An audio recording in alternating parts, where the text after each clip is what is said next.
हमारी ये फिल्म समर्पित है उन लाखों कश्मीरी पंडितों को जिन्हें 1990 में पाक परस्त आतंकवाद के चलते कश्मीर छोड़ना पड़ा। वो कश्मीर जहां वो जन्मे थे, पले बढ़े थे, जहां उनके घर थे, जमीनें थीं, उनके कारोबार थे और उनके पूर्वजों की यादगारें थीं। हजारों परिवार इस पलायन के लिए मजबूर हुए। जिन्होंने इनकार किया वो मार दिए गए, उनके घरों को जला दिया गया और उनकी बहू बेटियों की इज्जत तार तार कर दी गई। और ये बेचारे पिछले 29 सालों से देश के विभिन्न हिस्सों में बहुत ही तकलीफदेह जिंदगी गुजार रहे हैं, सिर्फ इस एक उम्मीद पर कि एक दिन वो वापस अपने घर कश्मीर जा पाएंगे।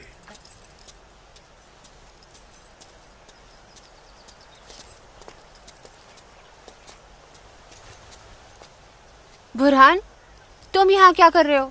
और ये सब लोग कौन है तुम्हारे साथ? घबराओ मत नूरजहां, ये सब मेरे ही दोस्त हैं और मैं तुम्हारा ही इंतजार कर रहा हूँ कई घंटों से। वैसे गई कहाँ थी तुम? वो अमीना खाला की तबीयत नासाज थी, उन्हीं की अयादत करने गई थी। अल्लाह, कितनी शदीद ठंड है यहाँ। हटो बुरहान, जाने दो मुझे। पर मैं यूं ही इतने घंटों से तुम्हारा इंतजार नहीं कर रहा हूँ नूरजहां। कुछ कहना है तुमसे, सुन लो फिर चले जाना। बुझो जी भाईजान। जब तक मैं अपनी महबूबा के साथ ऊपर हूँ कोई ऊपर नहीं आएगा। जैसा आप कहें। से ये क्या हिमाकत है? ये हिमाकत नहीं, मोहब्बत है नूरजहां।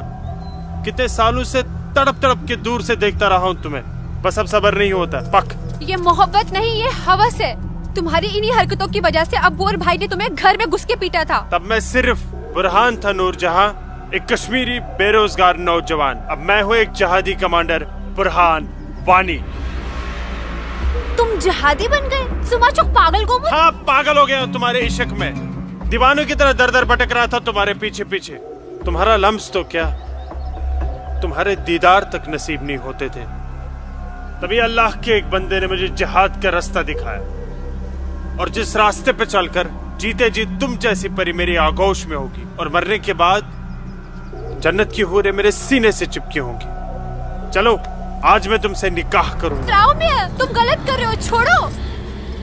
निकाह? वो भी तुम जैसे जिहादी से? हरगिज़ नहीं। खामोश। क्या तुझे नहीं पता कि वादी में कोई लड़की किसी जिहादी की फरमाइश ठुकराकर जिंदा नहीं रह सकती? जिसे तू जिहाद कह रहा है वो जिहाद नहीं, फसाद है। और तुझ जैसे फसादी के ऊपर मैं थूकती हूँ। थू।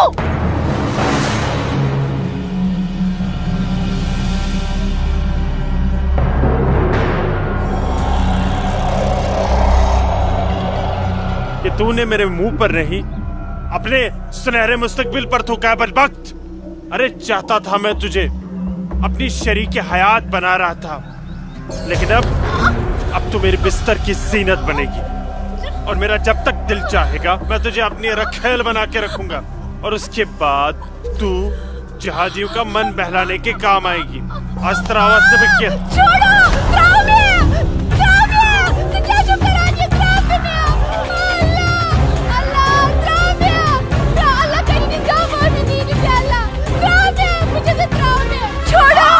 मेरे मुंह पे थूका था।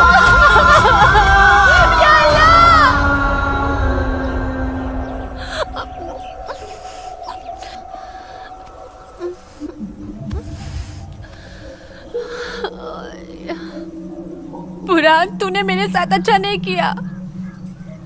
इसका अंजाम तू जरूर भुगतेगा।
Target 1, fire!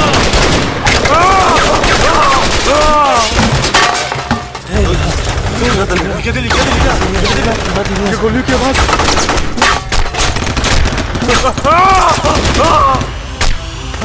क्या हुआ बुरहान भाई? ठीक चुका? क्या वहाँ नुकसान ना हो? क्या ठीक चुका? हाँ हाँ।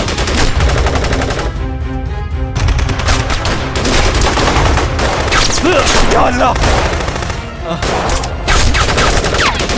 अपना असला उठाओ और तैयारी करो। हाँ जी भाईजान। न्यून बंदूक दियो। चलो संभल के। पक्को ब्रो, पक्को ब्रो।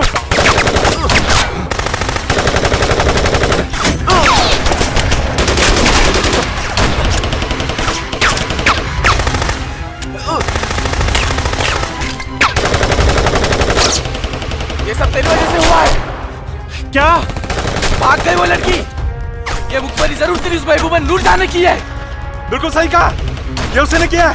अरे यार तुम घबराओ मत, कुछ देर के लिए इन आर्मी वालों को रोक के रखो, तब तक हमारा यहाँ से निकलने का बंदोबस्त हो जाएगा।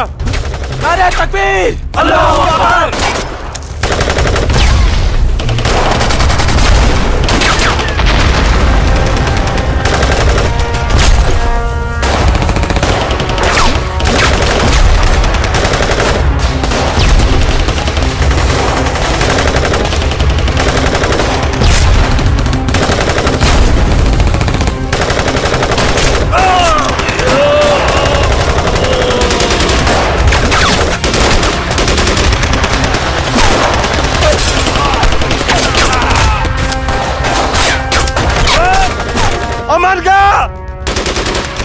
महर बुलाता हूँ, तुम मेरी जगह संभालो। ओके।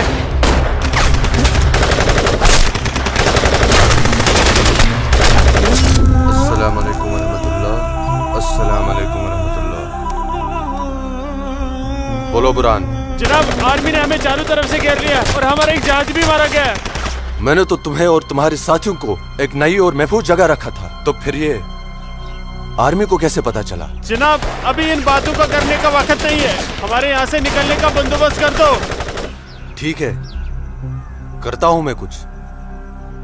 तुम घबराओ मत, अल्लाह तुम्हारे साथ है। जब तक लोग मदद के लिए नहीं आ जाते, तब तक तुम आर्मी को रोक के रखो। जी जनाब। खलफारी अशरफ। अस्सलाम वालेकुम जनाब। सलाम छोड़ो और काम की बात सुनो। अपने सारे लड़कों तक ये पैगाम पहुंचा दो कि वो बमदोरा कोकरनाग पहुंच जाए। वहां पे हमारे 6 जिहादी फंसे हुए हैं। ठीक है जनाब, आप समझिए लड़के पहुंच गए। लेकिन ये आर्मी को कैसे पता चला? ये इंडियन आर्मी भी ना सूंघ ही लेती है।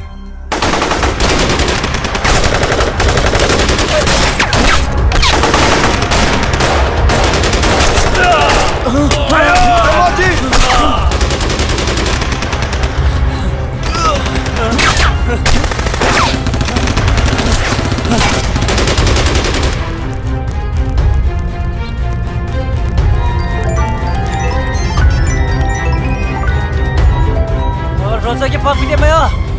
Cari bang, kalau tak, dah video macam apa ni nampak? Berapa sih? Apa kau? Apa kau? Chal bhai, chal bhai.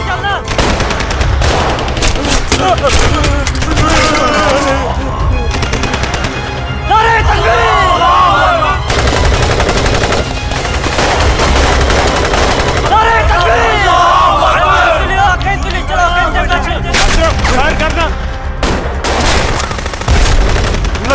लगता है कोई नहीं बचेगा। सही करो भाईजान, हमें सरेंडर कर देना चाहिए आर्मी वालों के सामने। कैसे बेवकूफों जैसी बातें कर रहे हो? चुप रहो। अबे चुप। अरे वो वक्त नहीं है जब आर्मी वालों के सामने सरेंडर कर दिया करते थे और वो पकड़ कर जेल में डाल दिया करते थे। अब मोदी सरकार है, मोदी सरकार में सरेंडर करने जाएंगे तो हाथ उठाते ही फौजी यहाँ सीने में गोली मार देंगे। छोटे छोटे छोटे छोटे उधर चल ले अशरफ। हरामजादे, ये सब तेरी वजह से हुआ है। हारा, तूने हम सबको बेवकूफ बनाकर जिहादी बना दिया।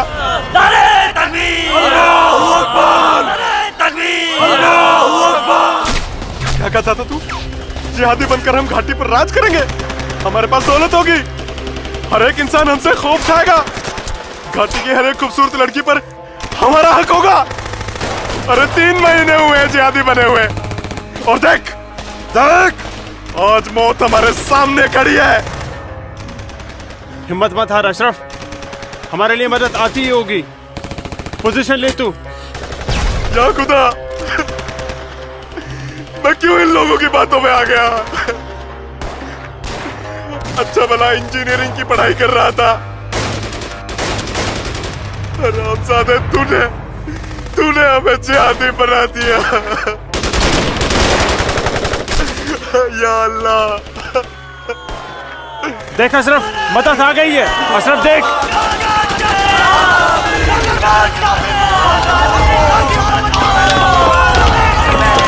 नाराए तकबीर, अल्लाहु अकबर। अशरफ उठ।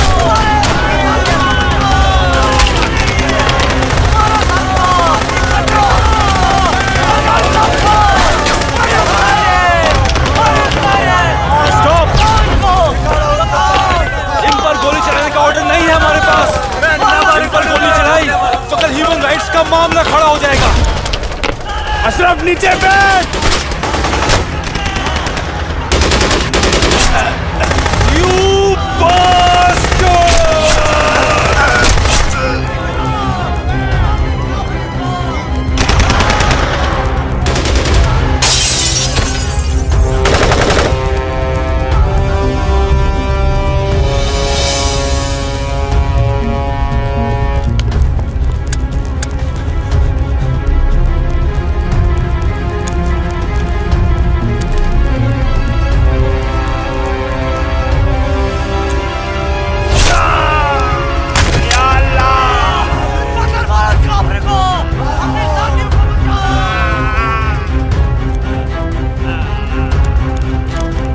या अल्लाह मदद।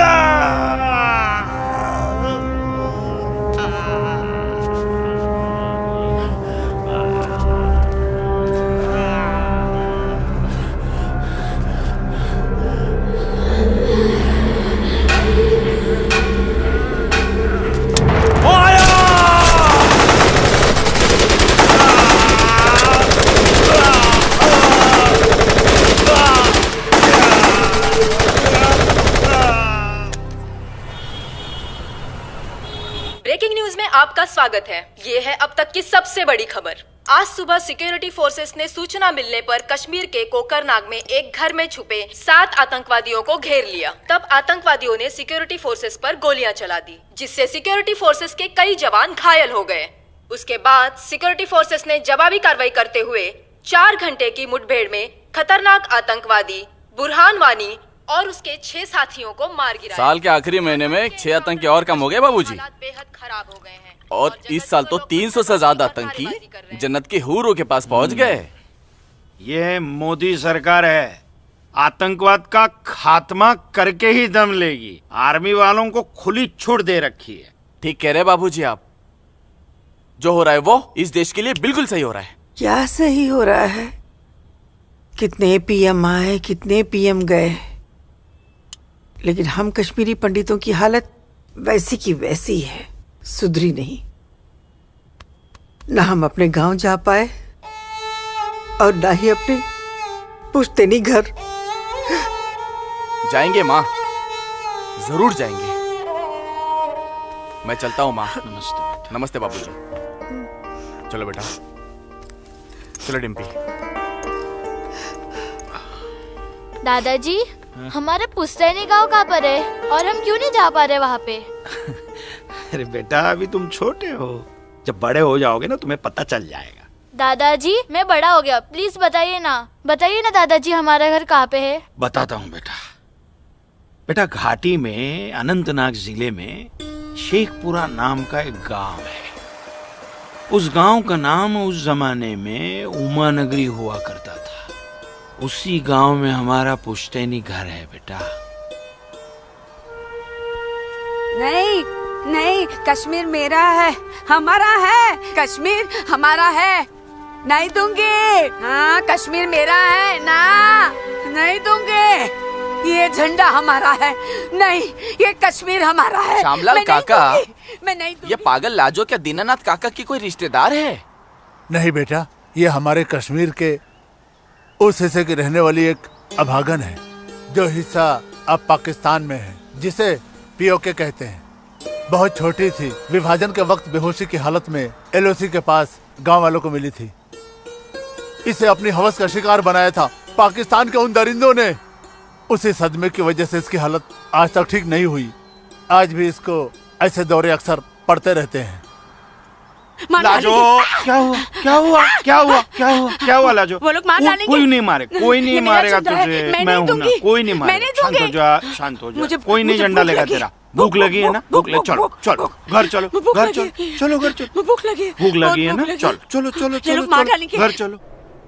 वो बोले मार डालेंगे मुझे, मार डालेंगे। कोई कुछ नहीं करेगा तुम्हें। शांत हो जाओ, बिल्कुल शांत हो जाओ और शांति से यहाँ बैठ जाओ, बैठ जाओ, बैठ जाओ।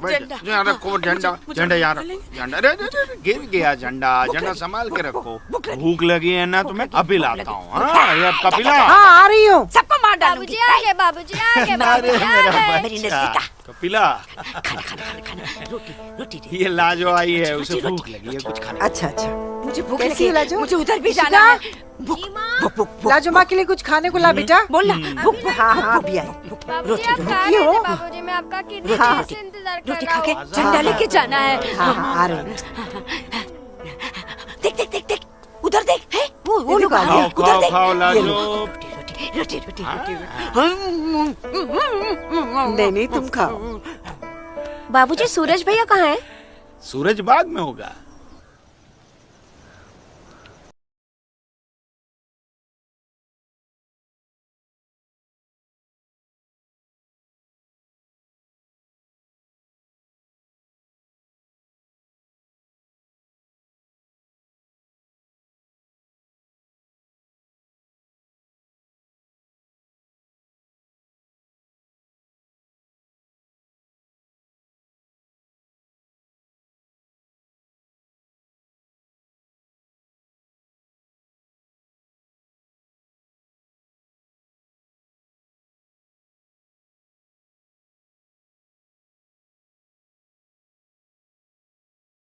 अरे मेरा बच्चा, अरे मेरा बच्चा, अरे कोई बचाओ, अरे बचाओ।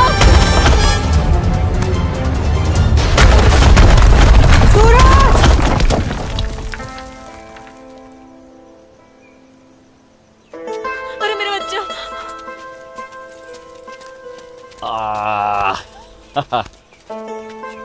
बहुत बहुत शुक्रिया सूरज बाबू, आपने मेरे बच्चे की जान ऐसी बचा कोई ली। बात नहीं, ये तो मेरा फर्ज था। आप संभालिए शुक्रिया। और ख्याल रखिए इसका। सूरज, तुम ठीक तो हो? तुम्हें कहीं लगी तो यहाँ नहीं? लगी। कहाँ? हाँ? यहाँ भी। क्या सूरज और यहाँ तो बहुत जोर से लगी। आसमा आज क्या बहाना बना के आई? बस ऐसे ही हमेशा की नमाज की तरह अखरोट तोड़ने का पाबंदी बहाना। बहुत जरूरी है। अच्छा सुनो, आगे से हमें बतौर खास फजर की नमाज, समझे ना? भाईजान, तुम जाओ, मैं आता हूँ। हाँ। इसलिए मौलवी साहब की बात हमेशा सुना करो। अस्सलाम वालेकुम भाईजान। वालेकुम अस्सलाम। यहाँ क्या कर रही है? वो मैं बाग में अखरोट तोड़ने आई थी, लेकिन बाग वाला बाग में था, इसलिए वापस लौट आई।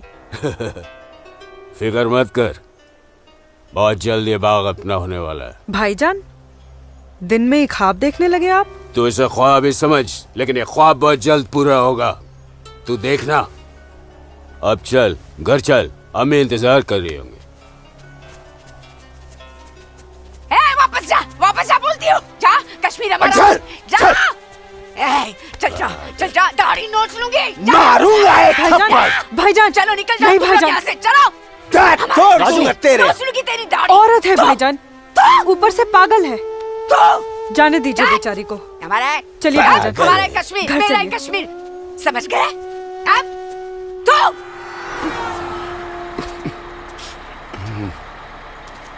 क्या करे बेटा, सब खत्म हो गया। ये भैरव के चुटकुले भी बड़े मजेदार होते हैं। अरे आइए आइए गिरधारी जी आइए। नहीं नहीं, रुक जाओ। नमस्कार। क्या बात है, तबीयत तो ठीक है ना? नमस्ते। आप अनंतनाग गए थे ना? जी हाँ। इतनी देर हो गई, क्या बात है? सुबह से कोर्ट के चक्कर काट रहा था दीनानाथ जी। बैठिए बैठिए बैठिए बैठिए चाचा। बैठिए। क्या हुआ फैसला? क्या होना था फैसला दीनानाथ जी, जो डर था वही हुआ।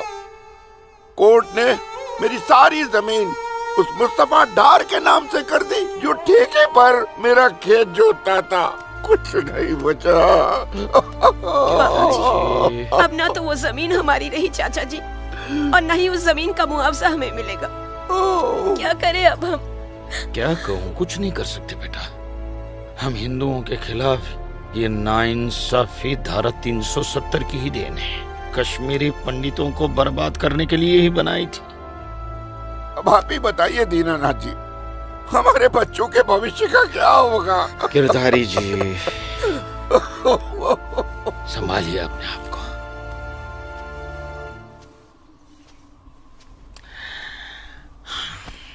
काका, ये धारा 370 क्या है? धारा 370 क्या है, ये जानने के लिए 42 साल पीछे जाना होगा बेटा। अंग्रेजों ने टू नेशन थियरी के तहत हिंदुस्तान के 2 टुकड़े कर दिए, एक हिंदुस्तान और पाकिस्तान। पाकिस्तान की बहुत इच्छा थी कि जम्मू कश्मीर का विलीनीकरण पाकिस्तान में हो जाए, और राजा हरि सिंह चाहते थे कि कश्मीर एक स्वतंत्र देश रहे। वो न हिंदुस्तान में विलीन होना चाहते थे न पाकिस्तान में, और तब पाकिस्तान ने खूनी खेल खेला। अक्टूबर 1947 में पठानी कबाइलियों को जम्मू कश्मीर के खिलाफ उकसाया, कश्मीरी पंडितों का कत्लेआम करवाया। ऐसे हालात देखकर राजा हरि सिंह ने घबराकर नेहरू जी से कहा, कृपा करके आप कश्मीर को बचा लीजिए। मैं ऐसे हालात में चाहता हूं कि कश्मीर का विलीनीकरण भारत में ही हो जाए, सेना भेजिए। लेकिन जब तक भारतीय सेना कश्मीर पहुंची, बहुत देर हो चुकी थी। न जाने कितने कश्मीरी पंडितों का कत्लेआम हो चुका था। कश्मीर का 1/3 हिस्सा पठानी कबाइलियों ने अपने कब्जे में कर लिया था। लेकिन अपनी इस नीच हरकत के बाद भी पाकिस्तान बाज नहीं आया। पठानी कबाइलियों और भारतीय सेना के बीच युद्ध जारी रखा पाकिस्तान ने।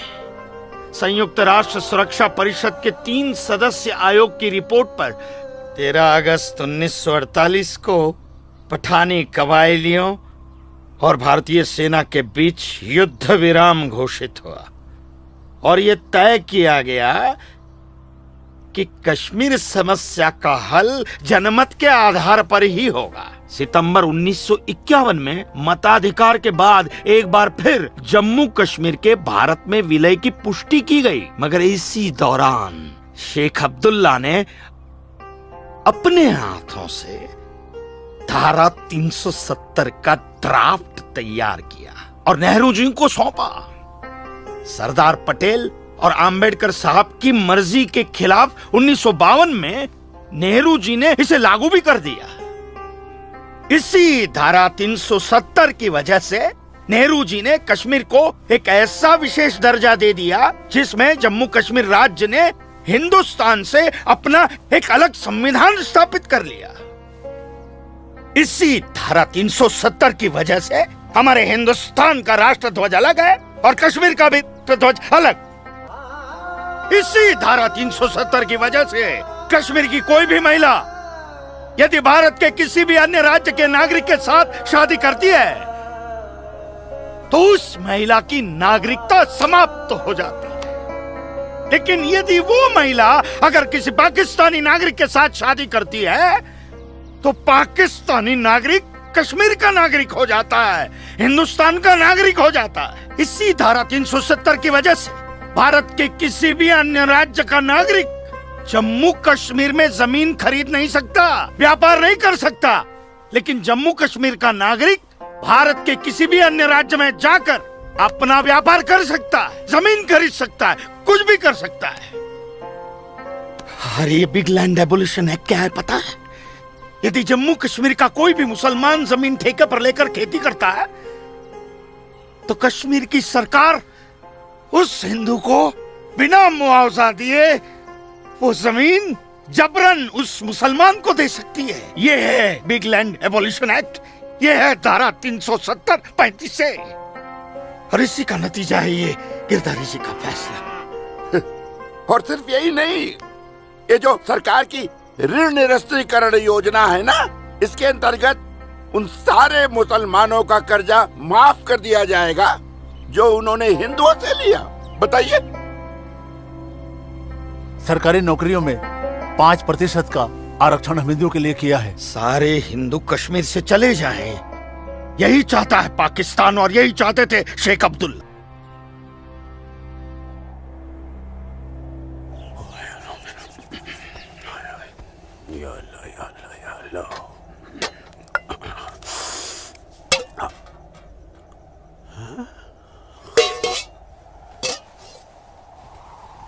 खाली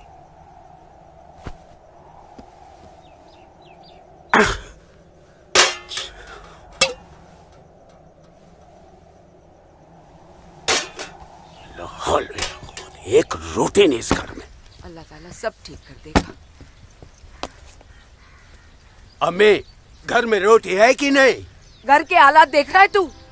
खाने वाले इतने सारे और कमाने वाले ये अकेले तेरे अब्बू। रोटी है कि नहीं? ए जब्बार, कितनी आसानी से पूछता है ना अपनी अम्मी से रोटी है कि नहीं। रोटियां कमाई जाती हैं, न कि डिब्बों में हाथ डालकर मांगी जाती हैं। यही रहता है ना तू, इसी घर में रहता है ना तू। इल्म है कि कितने दिनों से तेरा ये बाप यहाँ बेरोजगार बैठा है? नहीं, आटा खत्म हो गया है, बस चंद दिनों के लिए थोड़े से चावल बचे। वो भी जमाने थे सलमा, जब हमारे हिंदू भाई बुला बुला कर हमको खेतों में काम दिया करते थे, और अब इस जैसे मुसलमान की वजह से वो हमसे नजरें चुराने लग गए। ए मेरे परवरदिगार, अगर तूने पेट दिया है तो खाना भी जरूर देगा, और ऐसे मौजूदा हालात में मेरे शौहर को काम भी जरूर देगा। कैसे देगा काम और क्यों देगा काम? वो क्यों? हजारों सालों से हम जैसे मुसलमान हिंदू भाइयों के खेतों में काम करते चले आए, और आज इस जैसे मुसलमान उनके खेत छीनने में लगे। जब उनके खेत छीने जाएंगे तो वो हमको काम देने में डरेंगे नहीं। जबरन किसी के खेतों पर कब्जा करने वाले को अल्लाह माफ करेगा। तू बड़ी काफिरों की तरफदारी कर रही है? हम मुसलमान जो कर रहे हैं वो ठीक कर रहे हैं। तो आप क्यों हाथ पर हाथ धरे बैठे हैं भाईजान? जाइए आप भी कब्जा लीजिए 2-4 खेत। मुझे छोटे मोटे खेत नहीं चाहिए, उमा नगरी के सबसे बड़े अखरोट के बाग पे मेरी नजर है, और अल्लाह ने चाहा तो कुछ दिनों में वो मेरे कब्जे में होके रहेगा। अरे शर्म कर ले, शर्म कर ले जब्बार, शर्म कर ले। शर्म से या तो तू डूब मर, या कह दे अपने अब्बू से कि वो शर्म से डूबकर मर जाए। कब्जा बेटा, कब्जा ये जो लफ्ज है ये हमारे इस्लाम में है ही नहीं। हमारा मजहब क्या सिखाता है? इस्लाम यही सिखाता है कि आपस में बैर नहीं रखना है। इस्लाम तो अमन प्रस्त मजहब है। कब्जा, इस लफ्ज के बारे में सोचना भी गुनाह है। गुनाह और सवाब क्या है ये आप मुझे मत सिखाइए। मैं दिन रात उलेमाओं के साथ ही बैठता उठता हूँ। हाँ, दिख रहा है, उलेमाओं के साथ की सोबत नजर आ रही है। बरखुरदार, सिर्फ लंबी दाढ़ी रख लेने से कोई मुसलमान नहीं बनता। दाढ़ी सुन्नत रसूल है। सुन्नत रसूल शादी भी है। शादी मैंने की थी, लेकिन वो बददीन निकली तो उसे तलाक दे दी। अरे कोई कमी नहीं थी तेरी बीवी में। इन मुल्लाओं के साथ रह रहकर ना तुम जिंदगी में कमा पाए, ना उसे खिला पाए, और फिर बड़ी आसानी से तुमने उसे तलाक दे दी। चेहरा देखा है अपने शीशे में? क्या थे तुम? गबरू जवान। हाँ, और क्या हो गए हो? हुलिया देख रहे हो अपना? जी जी जी जी जी। जब्बार भाईजान, आ रहा हूं मैं। चलिए, खुदा हाफिज। खुदा हाफिज आप लोग को। बदसात, देख रही हो सलमा? देख रही हो इसको? अल्लाह बचाए इसको, और इसको इसकी सोच से। अल्लाह बचाए। अस्सलाम वालेकुम भाईजान। वालेकुम अस्सलाम। ईशा के बाद मौली साहब ने हम सबको बुलाया है। अच्छा जी भाईजान। तो चलिए हम लोग चलते। बाकी साथियों को इत्तला कर दी? जी हाँ जी भाईजान। हाँ, आप बाकी साथियों को इत्तला कर दीजिए। शाम को मिलेंगे और मिलिए मस्जिद पे मगरिब के बाद।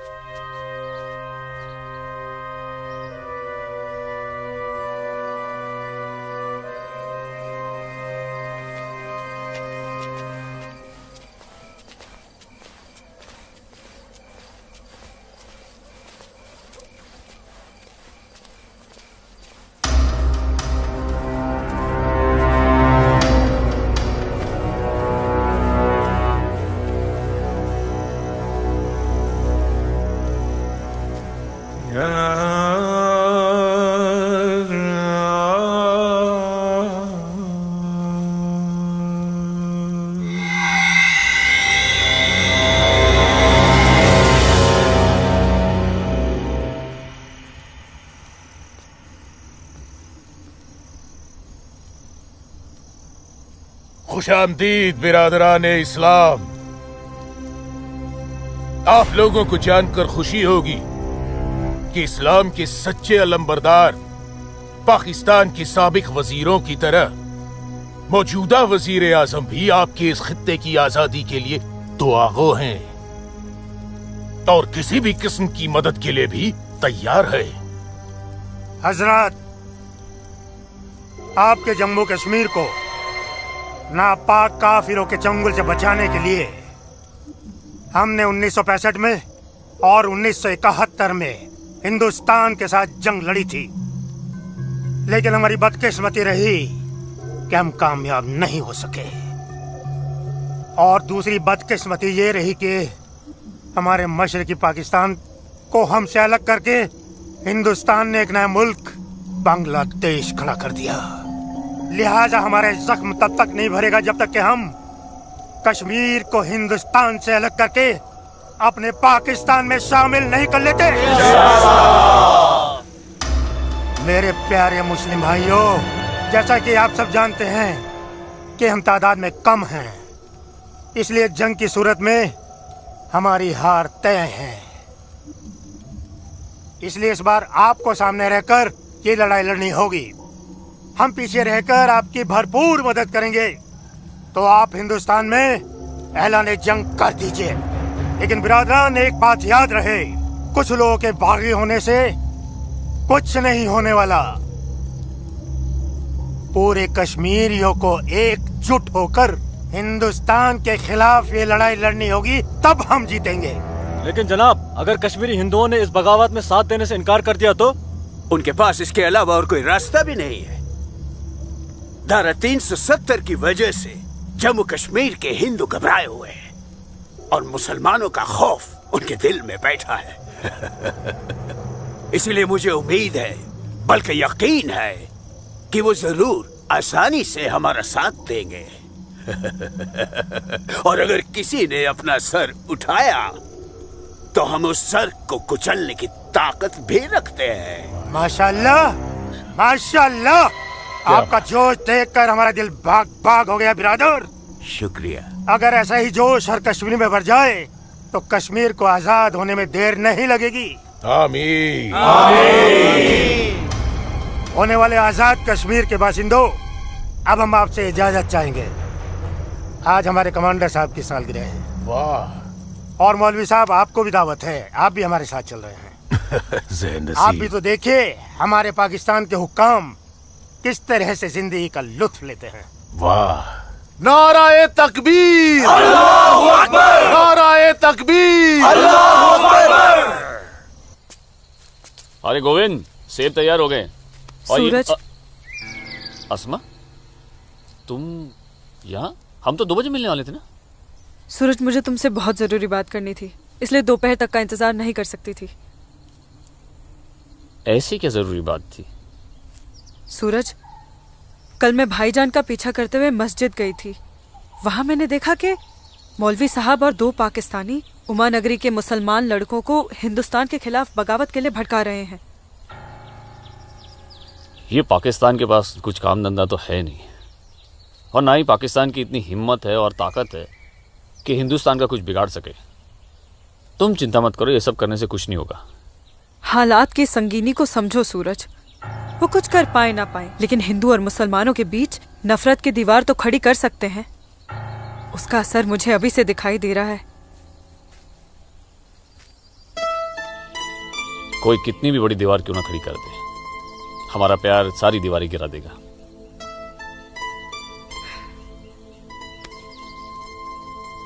मुझे बहुत डर लग रहा है सूरज। अगर ये सब सच हो गया और मैं तुमसे जुदा हो गई तो मैं जीते जी मर जाऊंगी। अस्मा, हमारा प्यार इतना कमजोर नहीं है, और अपने प्यार को इतना कमजोर मत समझो। मैं वादा करता हूं, जीऊंगा तो तुम्हारा हाथ पकड़कर, और मरूंगा तब भी तुम्हारा हाथ पकड़कर मरूंगा।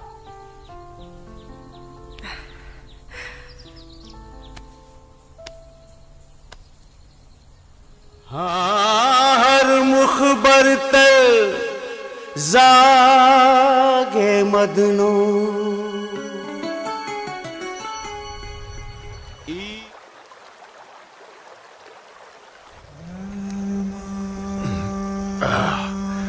बिरादर, हमारा मेहमान नवाजी में कहीं कोई कमी तो नहीं रह गया? नहीं, बिल्कुल नहीं जनाब। इतनी उम्दा शराब के साथ रक्कासा का वो थिरकता हुआ बदन, ओए होए, जिंदगी का मजा आ गया। अरे आप बदबख्त, हमारे मेहमान का जाम बनाओ। माफ कीजिएगा जनाब, इस्लाम में शराब हराम है। ओ हाँ, हराम। और सुअर? ला हौल वला कुव्वत जनाब, वो भी तो हराम है। तो ये समझ लीजिए मौलवी साहब कि हम आधे मुसलमान हैं, शराब पीते हैं, सुअर नहीं खाते।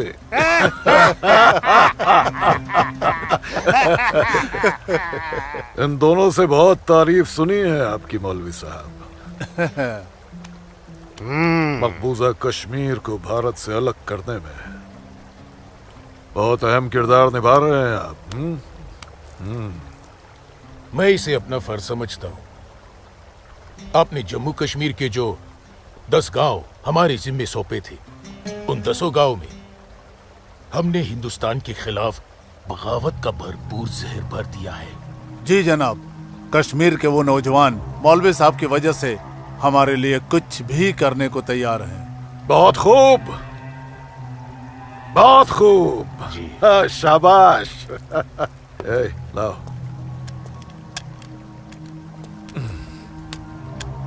हमारे सियासतदानों का मानना है कि अगर जम्मू कश्मीर के जवान लड़के कश्मीर की आजादी के लिए इंडिया से बगावत कर लें तो हिंदुस्तान की फौज उनकी बगावत को कुचलने के लिए जरूर आएगी। और ऐसे वक्त में अगर उनके पास ऐसे हथियार होंगे तो बगावत का रंग ही कुछ और आएगा। बिल्कुल ठीक फरमाया आपने जनाब, लेकिन हमें अपने मकसद में कामयाब होने के लिए बहुत सारे पैसे की भी जरूरत पड़ेगी। हाँ हाँ, आपकी उस ख्वाहिश का ख्याल भी रखा गया है।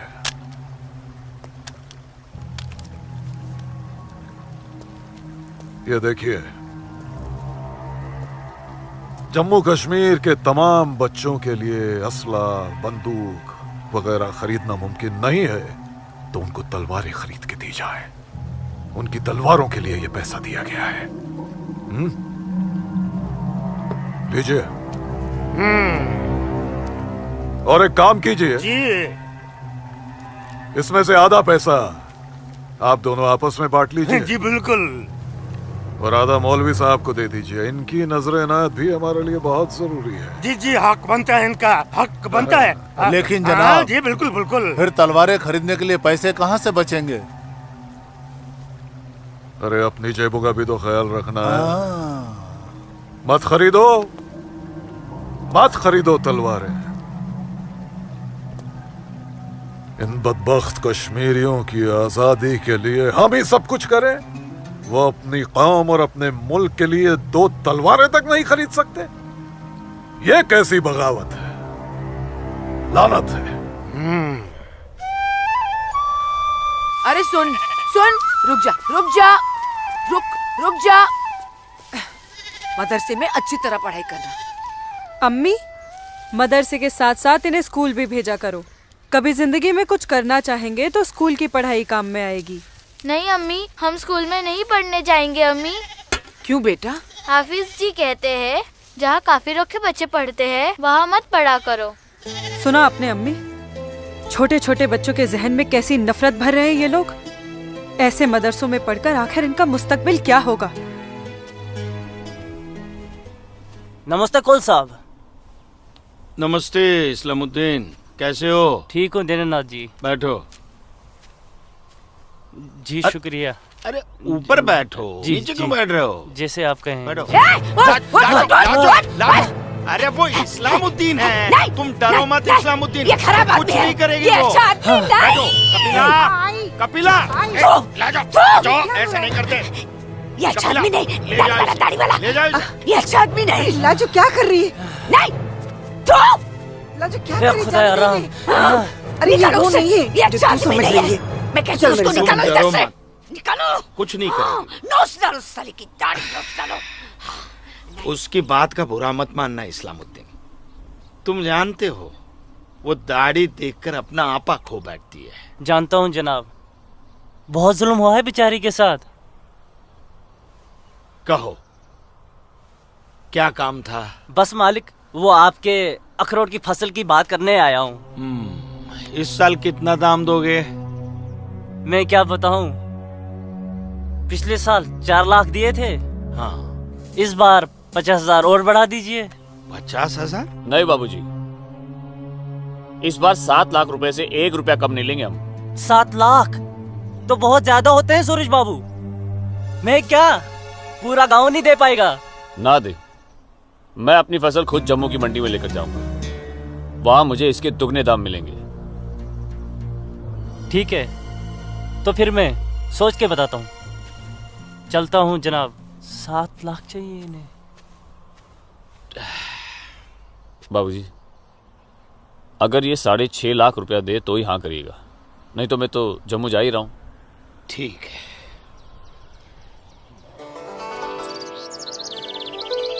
बाखुदा, कश्मीर में मुसलमानों की हालत दिन ब दिन खराब होती जा रही है। कहने को धारा 370 लगी हुई है जिसमें मुसलमानों को हिंदुओं पे फोकियत दी गई है, लेकिन भूखे सिर्फ मुसलमान ही मर रहे हैं।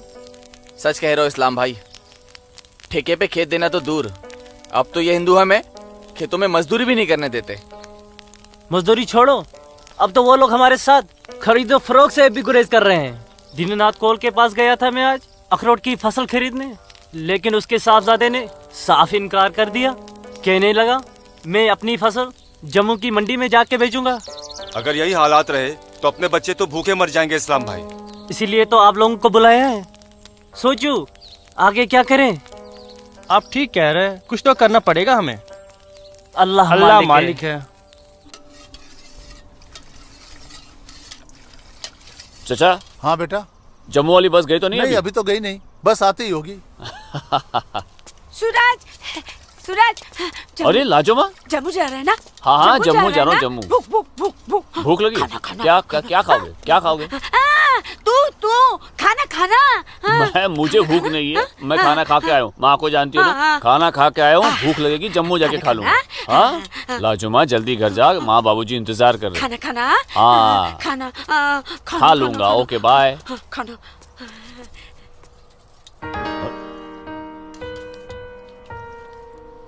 आसमा, आसमा तुम यहाँ क्या कर रही हो? मैं उस गोलगप्पे वाले को देख रहे हो? उसे ही देखने चली आई मैं। है ही इतना खूबरू वो, खुद को रोक नहीं पाई मैं। अरे मैं इसलिए पूछ रहा था क्योंकि जम्मू से आने के बाद तो मिलने ही वाले थे हम लोग।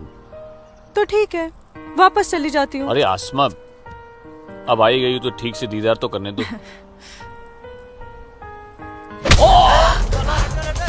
सूरज, या अल्लाह, छोड़ो छोड़ो मेरे सूरज को। मेरे सूरज को मत मारो। तुम लोग छोड़ो मत मारो। मैं तुम लोग को मार डालूंगी। छोड़ दो उसे। चल भाग। अल्लाह के वास्ते छोड़ दो। लाजुमा, लाजुमा।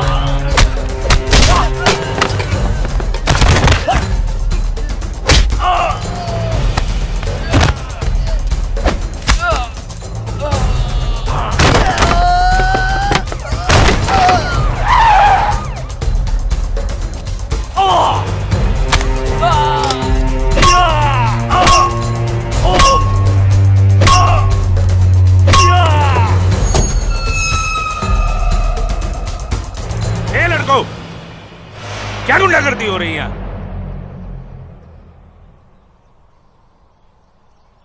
अब्दुल्ला खान के इलाके में सरेरा दंगा फसाद। इस मुल्क में कोई कायदा कानून है कि नहीं?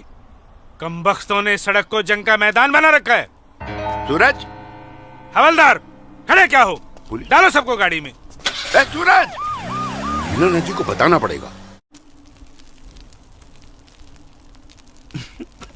देखो कैसे डर रहा है। अरे इस्लामुद्दीन, मैंने कहा ना तुमसे, लाजो घर पर नहीं है, क्यों डर रहे हो? जी जनाब, तो मैं 5.5 लाख में फसल अपनी समझूं? अब तुम्हें कैसे समझाऊं इस्लामुद्दीन? मैंने कहा ना तुम्हें, सूरज अब बड़ा हो गया है, हा? फसल उसकी है, फसल को बेचने का हक भी उसी को है। अब वो जम्मू गया है, शाम तक लौटेगा, कल आकर बात कर लेना। दीनानाथ जी। हाँ दीनानाथ जी। क्या हुआ गिरधारी जी, तबीयत तो ठीक है? मैं तो ठीक हूँ। सूरज को पुलिस पकड़ के ले जा रही थी। क्या कह रहे हैं आप? मैं सही कह रहा हूँ। मैं बस डिपो गया था कुछ काम से, वापस आने लगा तो देखा सूरज और कुछ और लड़कों को पुलिस जीप में बिठा के ले गई। कपिला, कपिला, क्या बात है? मैं जरा थाने जाकर आ रहा हूँ, आकर बताता हूँ। थाने? चलिए गिरधारी जी। अरे माँ, बाबूजी कहाँ गए? कह तो रहे थे थाने जा रहे हैं पर। हाँ बेटा। सूरज भैया को पुलिस पकड़ के ले गई। हाय राम। और बाबूजी वहाँ पे ही गए। हे भगवान, मेरे सूरज को बचा ले। अस्सलाम वालेकुम भाईजान। वालेकुम सलाम। अब बताओ बे लफंगो, सरेरा क्यों मारपीट कर रहे थे तुम लोग? बोलो। जनाब हमने कहा मारपीट की, पीट तो यही रहा था हम सबको। देखिए जनाब हमारी क्या हालत कर दी। अस्तगफिरुल्लाह, एक अकेले काफी से 4 मूमिन पिट कर आए हो तुम लोग। हीरो समझता है अपने आप को, गुंडागर्दी करता है सरेआम। क्या खाता बे? अखरोट। Shut up. मेरा मतलब जनाब ये तो खाते पीते घर का है, हम लोगों को तो 2 वक्त की रोटी नसीब नहीं होती, इसलिए कहा जनाब। चुप खबीस, अपनी बुज़दिली को गरीबी का जामा मत पहना। बहुत शौक है गुंडागर्दी करने का। शुरुआत इन लोगों की तरफ से हुई थी। ये झूठ बोल रहा है जनाब। मैं सच कह रहा हूं जनाब, वो तो इन लोगों ने पीछे से वार किया है मुझ पर। सामने से आते तो यहां खड़े रहने के लायक नहीं रहते। इंस्पेक्टर अब्दुल खान नाम है हमारा, हाकिम इलाका है हम, सच और झूठ बाखूबी समझते हैं। कोई सबूत है तुम्हारे पास? कोई गवाह है? मेरे पास है, मेरे पास है, मैं बताती हूँ। इन चारों ने इसको मारा, मेरे सूरज को मारा, मारा इन लोगों ने पहले मारा, ये दाढ़ी वाले। चुप मनहूस पगली कहीं की। मैंने देखा होगा बदबख्त, यहाँ पागलों की गवाही नहीं चलती। हवलदार ले जाओ, बाहर निकालो इसे। नहीं मेरे सूरज को मारा। डंडा छोड़ो, छोड़ो, छोड़ो मुझे। क्या कर रही हो ये? डंडा छोड़ो, छोड़ो, डंडा छोड़ो, छोड़ दे। माफ कीजिएगा दरोगा साहब, इसकी दिमागी हालत ठीक नहीं। तू जा। इसीलिए मैंने कहा था यहाँ पागलों की गवाही नहीं चलती। होशमंदों की गवाही तो चलती है ना जनाब। मैं आसमा बिनते अब्दुल लतीफ इस बात की गवाह हूँ कि इस नौजवान पर हमला पहले इन चारों ने किया। आप चाहे तो मैं तहरीरी बयान भी दे सकती हूँ। दीनानाथ जी, ले जाइए अपने साहबजादे को और समझाइए इसे, दूसरा मौका मैं नहीं दूंगा। जी जाइए। सूरज, मेरे सूरज को मारा। कौन थी ये मोहतरमा? कहीं और देखो तो ना नहीं कितनी लगी? बेरहमी से मारा है मेरे बच्चे को। देखो ना कैसे जख्मी कर दिया है। लाजो, जोर से लगा। मैं लगा लिया, चुप हो जा, बैठ जा। ठीक हूँ, ठीक हूँ, ठीक हूँ, मैं ठीक हूँ यहाँ पे लाजमा, लगा। ठीक हूँ। हाँ माँ, माँ,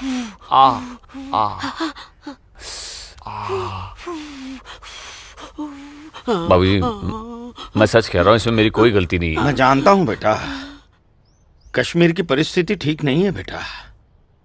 ये वोट बैंक की राजनीति करने के लिए ये मुसलमानों की संख्या बढ़ा रहे हैं। अब उनके बच्चों के पास काम धंधा नहीं है, रोजगार नहीं है, तो बच्चे लूटपाट के अलावा क्या करेंगे? वो लड़की अपना बयान नहीं देती तो पुलिस नहीं छोड़ती तुम्हें। कौन थी, कौन वो लड़की? वो जान पहचान है बस। ठीक है, आराम करो बेटा।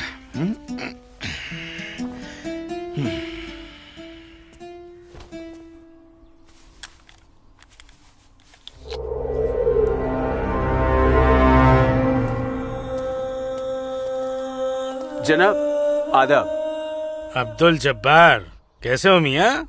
ठीक हो जनाब। ये दाढ़ी, ये टोपी, ये इस्लामी लिबास, माशाअल्लाह खूब जस्ते हो तुम। शुक्रिया जनाब। यकीन नहीं आता कि वो मुझे लड़की तुम्हारी सगी बहन है। जनाब आप किसके बारे में बात कर रहे हैं? मैं कुछ समझा नहीं।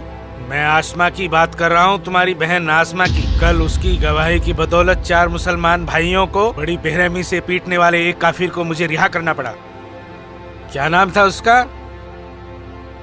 सूरज, सूरज कौल। मुझे इल्म नहीं, कोई इल्म नहीं है इसके बारे में। वो कल थाना आई थी उस काफिर के लिए गवाही देने। जनाब मैं अभी जाकर समझाता हूँ उसे। तहम्मल जब्बार मियाँ, तहम्मल। ये मसला गुस्से से नहीं, अक्ल से सुलझेगा। मौलवी साहब तो तुम्हारी पहचान वाले हैं ना? जी। वो इस्लाम का हवाला देकर समझाएंगे उसे, मुमकिन है समझ जाए। जी बेशक, इजाजत दीजिए। अल्लाह हाफ़िज़।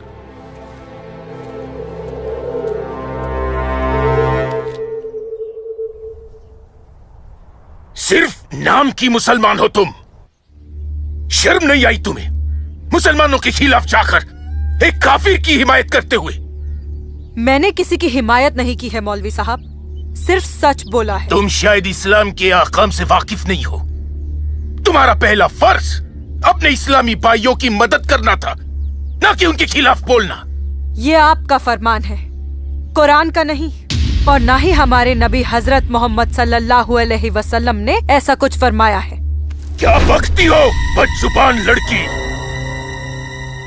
बकती नहीं हूँ, हदीस बयान करती हूँ। आप तो आलिम हैं, जरूर पढ़ा होगा आपने कि जब एक बार एक यहूदी और मुसलमान का मामला आप सल्लल्लाहु अलैहि वसल्लम के सामने पेश किया गया तो उन्होंने फैसला यहूदी के हक में दिया, क्योंकि गलती मुसलमान की थी। या फिर कह दीजिए कि ये हदीस झूठी है। मौलवी साहब से जबान लड़ाती है लड़की, तू चुप कर। तू चुप कर जब्बार। अरे हम अपने दीन से इतने नावाकिफ नहीं हैं जो किसी भी खुराफात को इस्लाम मान ले। मौलवी साहब, आपको आपका जवाब तो मिल गया होगा, है? अब मेहमान नवाजी का मौका तो दीजिए। कावा नोश फरमाएंगे आप? वो क्या है कि हमारी ये जो बड़ी बेटी है ना, कमाल का कावा बनाती है, पी लीजिए। आप पिएंगे? आज की लड़की हमें हदीस सिखाएगी। शाबाश मेरी बच्ची, शाबाश। तूने उस मौलवी को उसका सही चेहरा दिखा दिया और हम बहुत खुश हुए तुमसे। जीती रहो। सु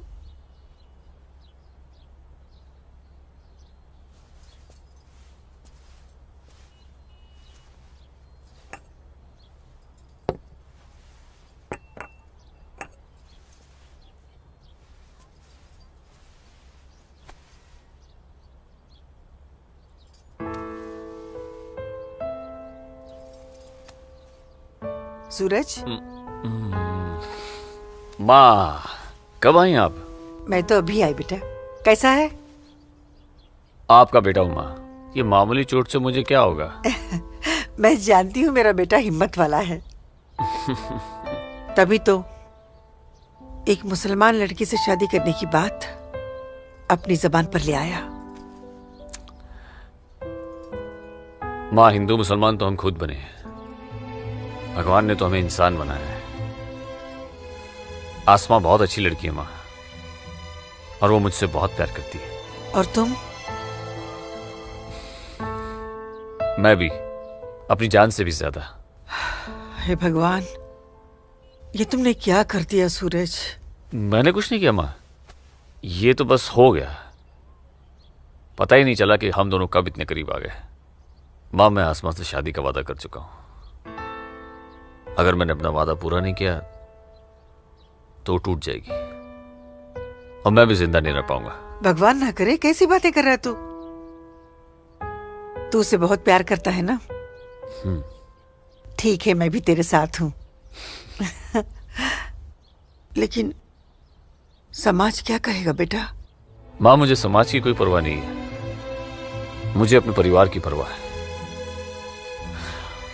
मेरी बहन आसमा को अपनी भाभी मान चुकी है, मेरी माँ मेरे साथ है, और मैं जानता हूं कि मेरी माँ बाबूजी को मना ही लेंगी। बहुत बदमाश है तू। ठीक है, मैं बाबूजी को मना लूंगी, लेकिन थोड़ा सा वक्त लगेगा।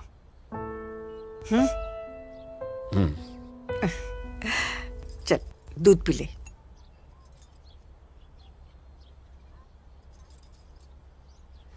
उफ, सुबह से 10 बार गले लग चुकी है। मैं जानती हूँ कुछ कहना चाहती है। क्या है?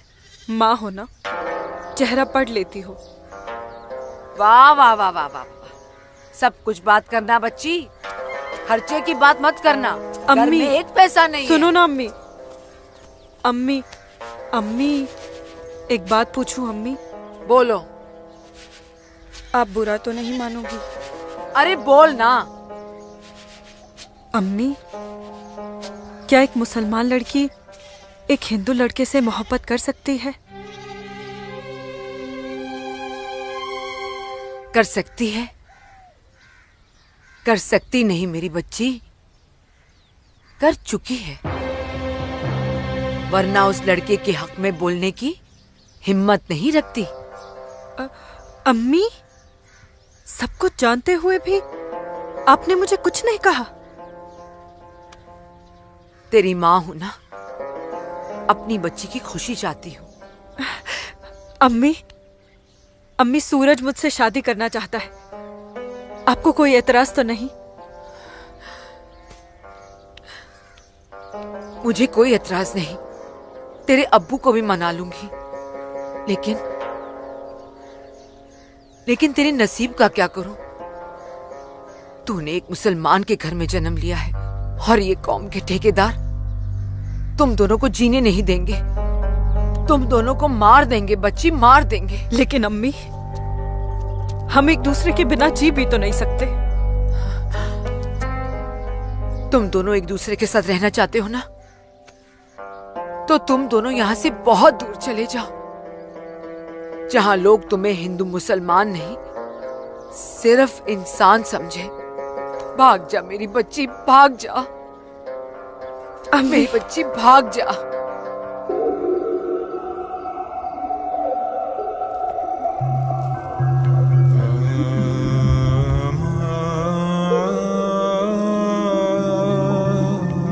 मौलवी साहब आ गए।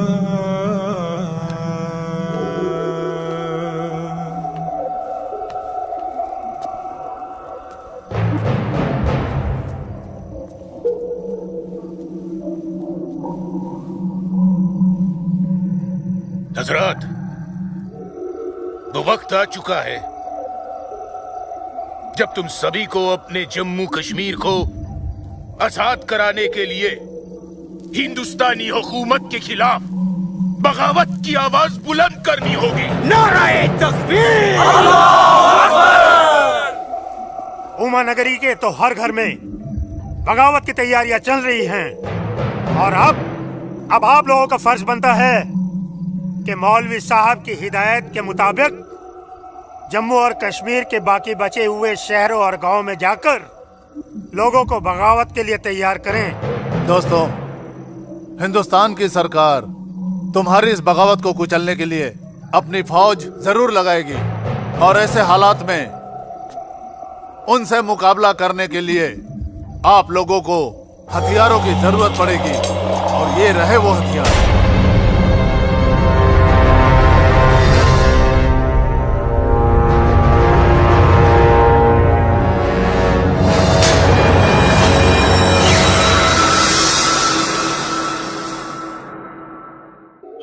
तुम्हारी इस बगावत को कुचलने के लिए अपनी फौज जरूर लगाएगी और ऐसे हालात में उनसे मुकाबला करने के लिए आप लोगों को हथियारों की जरूरत पड़ेगी।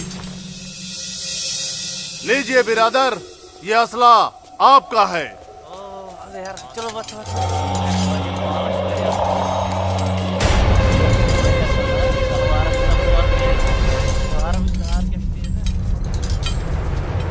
सुनो मेरे बच्चों, इन असलों को एहतियात के साथ अपने पास छुपा के रखना। किसी को इनके बारे में कुछ भी पता नहीं चलना चाहिए। मेरे अजीजों, ये असलहे हमें पाकिस्तान की तरफ से मुहैया कराए गए हैं। पाकिस्तान जिंदाबाद! पाकिस्तान जिंदाबाद!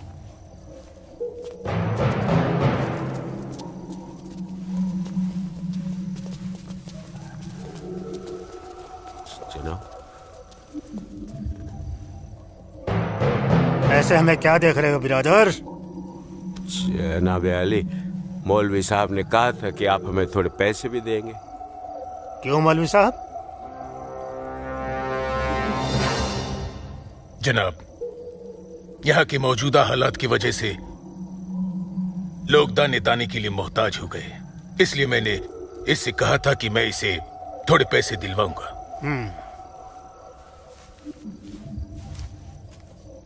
लीजिए, रखिए। शुक्रिया जनाब। कोई बात नहीं। अल्लाह हाफिज। मौलवी साहब, आम लोगों के मुंह पैसे का खून मत लगाइए, वरना मुश्किल में आ जाएंगे आप। माफ कीजिएगा जनाब, यहाँ हमारे मुसलमान भूख की वजह से मर रहे हैं। बुरा मत मानिए मौलवी साहब, भूख ही इनकलाब लाती है। जिनके पेट भरे होते हैं ना, वो हथियार नहीं उठाते। इनको सिर्फ मजहब की खुराक दीजिए, वरना आप भूखे मर जाएंगे मौलवी साहब।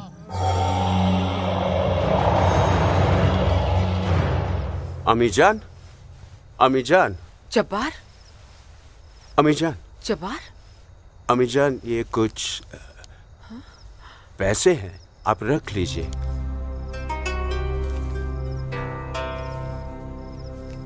इतने सारे पैसे ये कहाँ से आए बच्चा? एक काम मिला है, उसकी पेशगी है। काम मिला है? इतनी सारी पेशगी। या अल्लाह, मेरे बच्चे की पहली कमाई में बरकत देना परवरदिगार, ताकि इस घर की मुफलसी दूर हो सके। इंशाअल्लाह बहुत जल्द। अच्छा,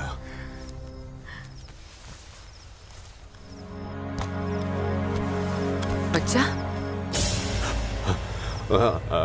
आसमा का है घर पे दिख नहीं रही। तेरे अब्बू के साथ गई है, बस आती होगी। अमीजान, अब उसकी उम्र हो गई है, जरा उसके आने जाने पे थोड़ी निगरानी रखिए आप। अरे वाह, घर में पहली कमाई लाते ही बहन पे पाबंदी शुरू कर दी है तूने तो। नहीं, ऐसी बात नहीं है, लेकिन चलिए, रात बहुत हो गई, मैं भी आराम कर लेता हूँ, आप भी आराम फरमा लीजिए। चलिए, अल्लाह हाफिज।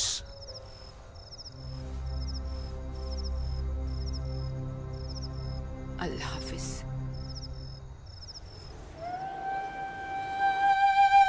जितनी अजीब हमारी मोहब्बत है उतनी अजीब हमारी माएँ हैं। समझ में नहीं आता है कि क्या करूं। मेरी माँ ने कहा है कि थोड़ा इंतजार करूं, और तुम्हारी माँ ने तो हमें यहां से भाग जाने के लिए हरी झंडी दे दी। अब अपनी माँ की बात मानकर इंतजार करूं या तुम्हारी माँ की बात मानकर तुम्हारे साथ यहां से कहीं दूर चला जाऊं। जब माओ की दुआएं साथ में हैं, तो जल्दी किस बात की, थोड़ा इंतजार करते हैं। अब ये इंतजार ही तो नहीं होता ना आसमा।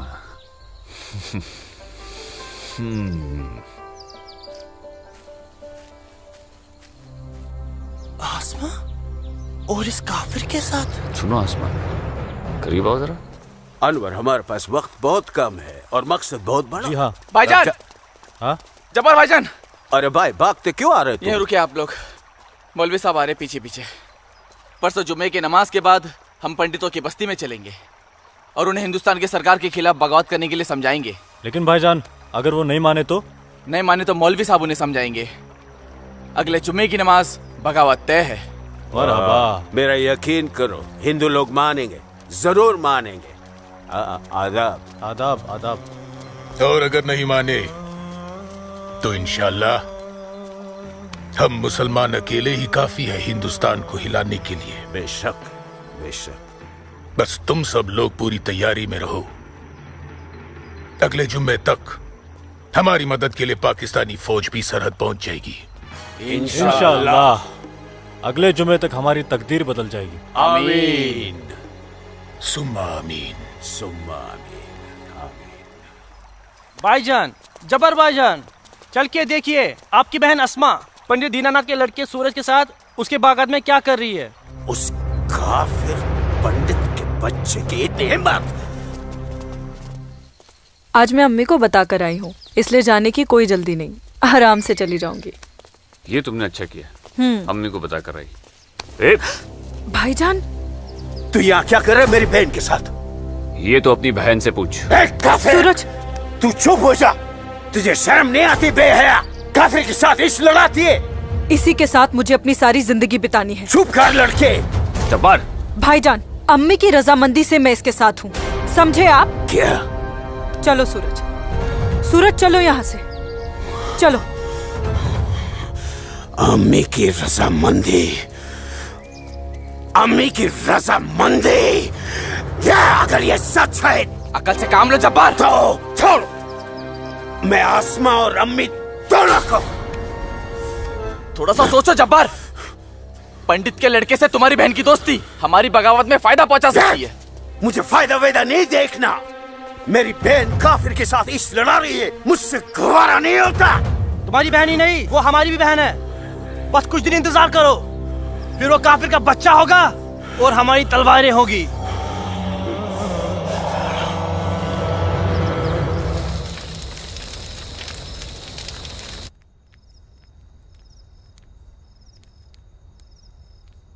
आसमा, आसमा, आसमा। जी अम्मी। मुझे बहुत डर लग रहा है बच्चा। क्यों अम्मी? तूने बताया था कि जब्बार ने तुझे और सूरज को देख लिया है, लेकिन घर आने के बाद उसने कुछ ऐसा महसूस नहीं होने दिया। मैंने उनसे ये भी तो कहा था कि आप इस बारे में जानती हैं, शायद इसलिए। नहीं आसमा, नहीं, इस बात पे तो उसे भड़क जाना चाहिए। वो मेरी पहली औलाद है, मैं उसकी नस नस से वाकिफ हूं बच्चा। मुझे उसकी ये बात बहुत डरा रही है। खैर, अल्लाह बड़ा कारसाज है, सब ठीक कर देगा। लेकिन तू सूरज से कहना कि जब्बार से खबरदार रहे। जी अम्मी। अच्छा, सो जा मेरी बच्ची, सो जा, सो जा।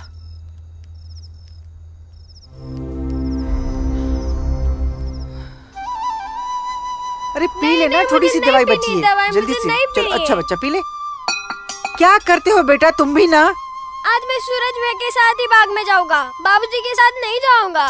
बाबूजी के साथ क्यों नहीं जाएगा तो? बाबूजी तो बाग में घूमते ही रहते हैं, फिर पेड़ के नीचे बैठ ही जाते हैं, मेरे साथ खेलते भी नहीं। ठीक है, तू आज सूरज भैया के साथ चले जाना, ठीक है?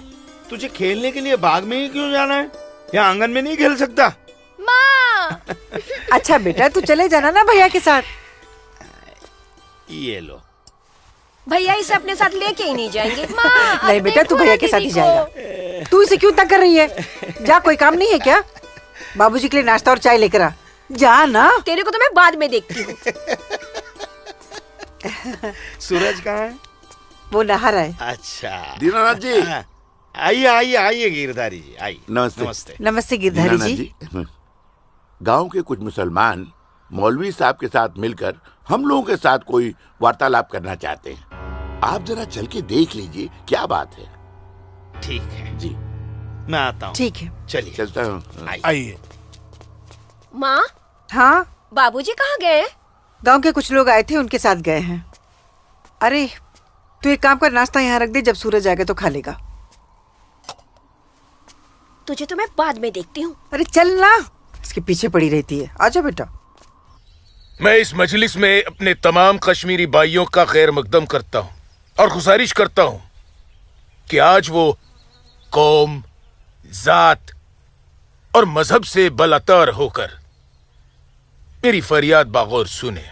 हम तमाम लोग जो बरुए जमी जन्नत कहे जाने वाले इस खित्ते से ताल्लुक रखते हैं, सिर्फ कश्मीरी है।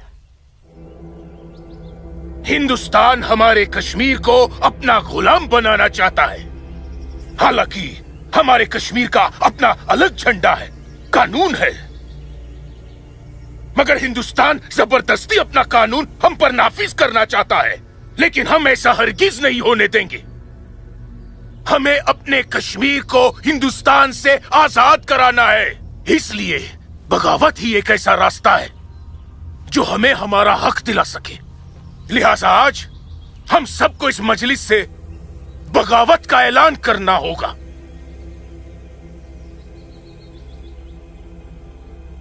बोलिए मेरे भाइयों, आप लोगों का क्या ख्याल है? हम आपके साथ हैं मौलवी साहब, हम आपके साथ हैं मौलवी साहब, इंशाअल्लाह। माफ कीजिएगा मौलवी साहब,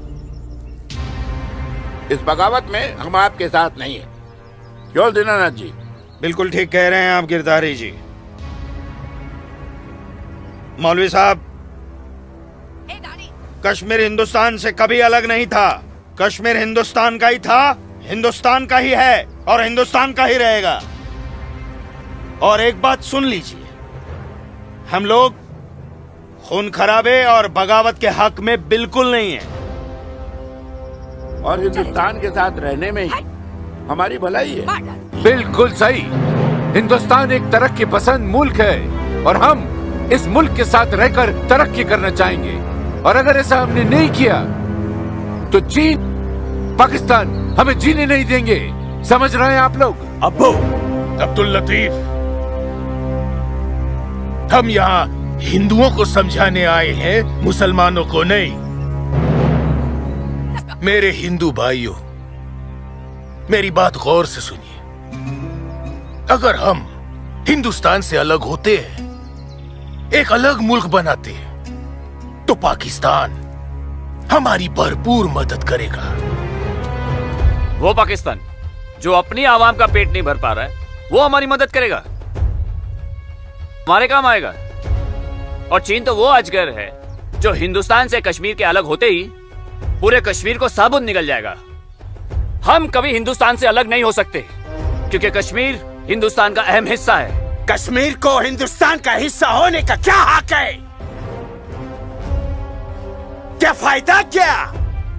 अब सब एक बात कान खोल कर सुन लीजिए। अगर आपने हमारी मदद की तो ठीक है, वरना हम आपकी मदद के मोहताज नहीं है।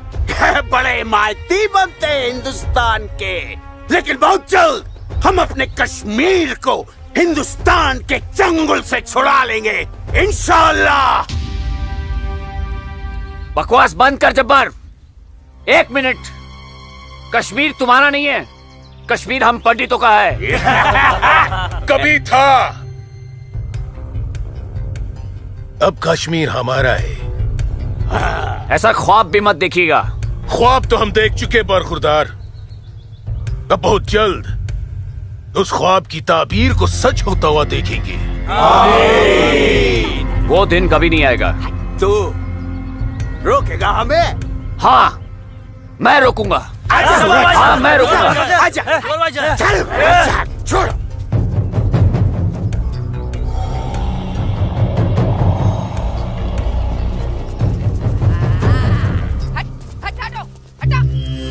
ऐसी बातें कर रहे हैं। पाकिस्तान के चंद रुपयों के लिए कश्मीर को बर्बाद कर रहे हैं ये लोग।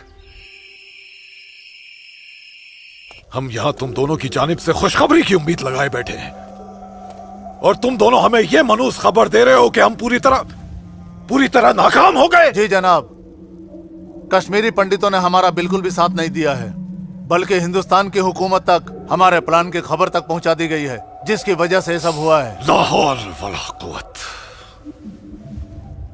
कश्मीरी पंडितों को हमने सरेआम काटा। हम उनसे साथ की उम्मीद कैसे रख सकते थे? आप बिल्कुल सही फरमा रहे हैं जनाब। ऐसा सोचना सरासर हमारी बेवकूफी थी। गलती तो हो चुकी है, अब आप बताइए आगे क्या करना चाहिए। कुछ भी करने से पहले हमें इन कश्मीरी पंडितों को अपने रास्ते से हटाना होगा। ये लो सलमा, पूरा बाजार है। अस्सलाम वालेकुम अब्बू। वालेकुम अस्सलाम बच्ची, वालेकुम अस्सलाम।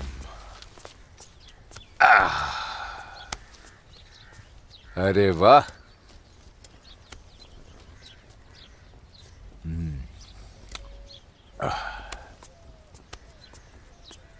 बैठो।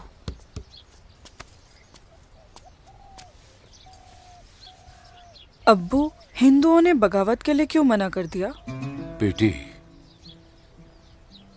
ये जो कश्मीरी पंडित हिंदू होते हैं ना, ये बहुत समझदार होते हैं। ये अपना बुरा भला अच्छे से समझ लेते हैं। खून खराबे से तो बहुत दूर रहते हैं। पर न जाने हम मुसलमानों को क्या हो गया है। अल्लाह पाक ने कुरान करीम में फरमाया है कि जब कभी एक इंसान एक दूसरे इंसान का कत्ल करता है ना, तो वो एक इंसान का नहीं बल्कि पूरी इंसानियत का कत्ल होता है। मगर ये लोग पाकिस्तान के टुकड़ों पर पलने वाले मक्कारों की बातों में आकर अपनी दुनिया भी खराब कर रहे हैं और आकीबत भी। दुआ करो अम्मी, अल्लाह इन्हें सच्चा मुसलमान बनने की तौफीक अता फरमाए।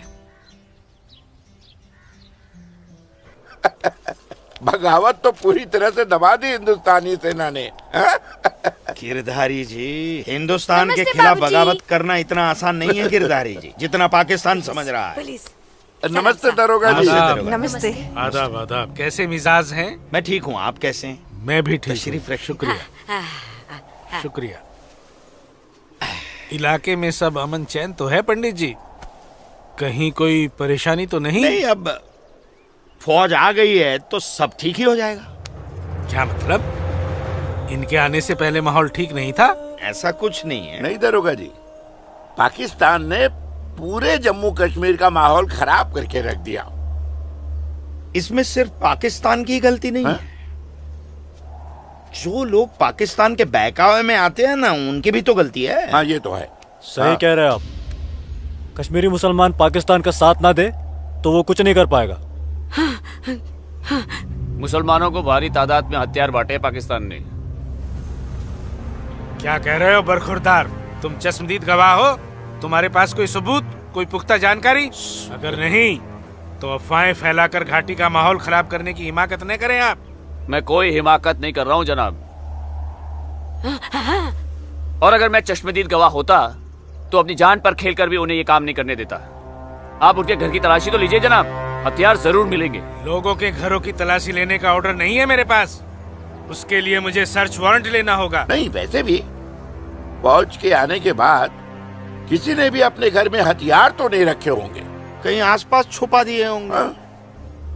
आप इत्मीनान तो रखिए पंडित जी, हम हैं ना। चलते हैं।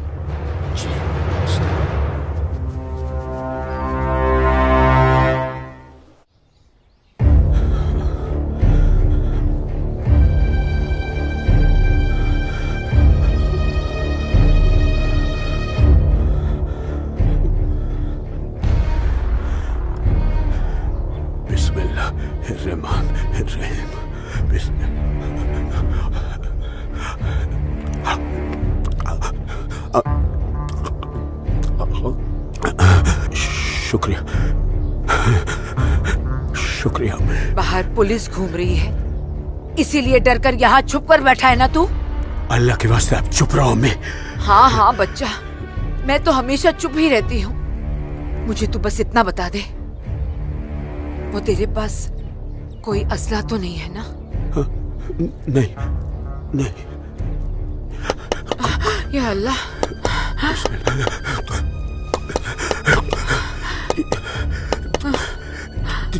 देख कौन है, कौन है? बिस्मिल्लाह, बिस्मिल्लाह, सुभान अल्लाह, सुभान अल्लाह।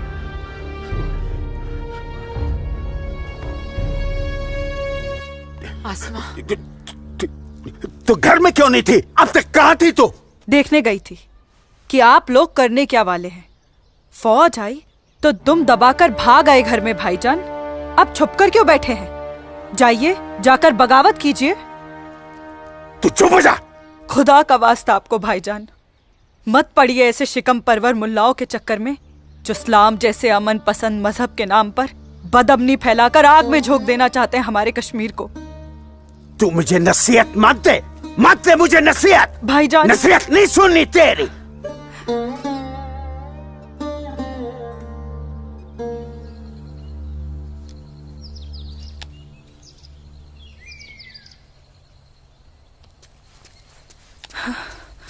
सूरज, आसमा, सूरज,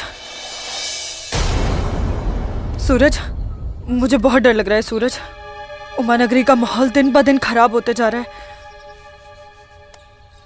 मैं जानता हूँ आसमा, लेकिन तुम चिंता मत करो, सब ठीक हो जाएगा। कुछ ठीक नहीं होगा सूरज। मैंने कल जब्बार भाईजान और उनके दोस्तों को बात करते हुए सुना था। उनकी बातों से तो लग रहा था कि वो लोग कोई बहुत बड़ी गड़बड़ करने वाले हैं। आसमा, पहले भी तुम्हारे जब्बार भाईजान जैसे लोग पाकिस्तान की शहर पर ये कोशिश कर चुके हैं, मगर ना तो वो तब कामयाब हुए थे और ना अब होंगे। अल्लाह तुम्हारी जुबान मुबारक करे। एक तो ये हालात और ऊपर से भाईजान, उन्होंने मेरे घर से बाहर निकलने पे भी पाबंदी लगा दी। पाबंदी लगा दी? वो ऐसे कैसे कर सकता है? बड़े भाई है ना। अरे तो अम्मी से कहो, उसे समझाए। सूरज, एक मुसलमान खानदान में औरतों को मर्दों के खिलाफ बोलने की आजादी नहीं होती। वो तो अल्लाह का शुक्र है, मेरे अब्बू बहुत नेक दिल इंसान है। लेकिन भाईजान, वो मुझे तुम्हारे साथ नहीं देख सकते और मैं तुम्हारे बिना नहीं जी सकती। तुम मुझे अभी अपने साथ अपने घर ले चलो। नहीं आसमा, ऐसे नहीं। मैं तुम्हें पूरे समाज के सामने अपनी दुल्हन बनाकर अपने घर ले जाऊंगा। सूरज, मुझे तुम पर पूरा भरोसा है, लेकिन अपने नसीब पर नहीं। ये हालात और समाज के ठेकेदार हमें ऐसा करने की इजाजत नहीं देंगे। इसलिए सूरज, मैं आज अभी से खुदा को हाजिर और नाजिर मानकर तुम्हें अपना शौहर कबूल करती हूँ। आसमा,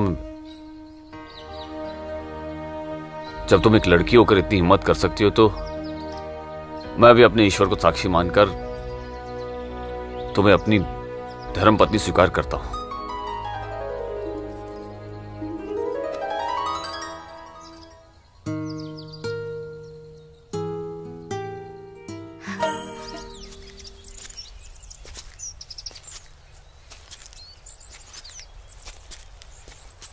सूरज, तुम्हारे साथ ये खूबसूरत पल बिताने के बाद तो अब मुझे मरने का भी गम नहीं होगा। आसमा, अभी तो हमारी नई जिंदगी शुरू हुई है, मरने की बात क्यों कर रही हो? ऐसा नहीं हो सकता कि तुम मुझे अभी अपने घर ले चलो। क्यों नहीं हो सकता? लेकिन माँ कहेंगी कि बहू के स्वागत की तैयारी भी नहीं करने दी तूने, और फिर तुम्हारी अम्मी के भी तो कुछ अरमान होंगे। आसमा, तुम आज अम्मी से जाकर कह दो बहुत जल्द आ रहा हूँ तुम्हारे घर लेने तुम्हें। जी। आसमा! आसमा! भाई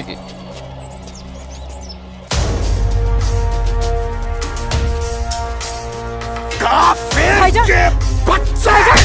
छोड़िए इसे भाईजान, छोड़िए भाईजान, भाईजान छोड़िए, छोड़िए इसे भाईजान, जाने दीजिए भाईजान।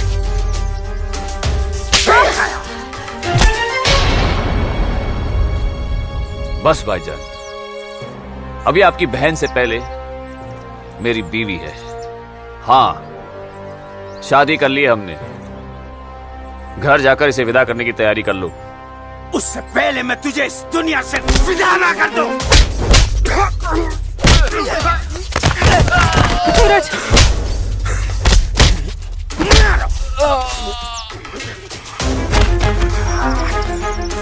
खुदा के वास्ते रुक जाइए आप लोग। सूरज, सूरज, सूरज, सूरज,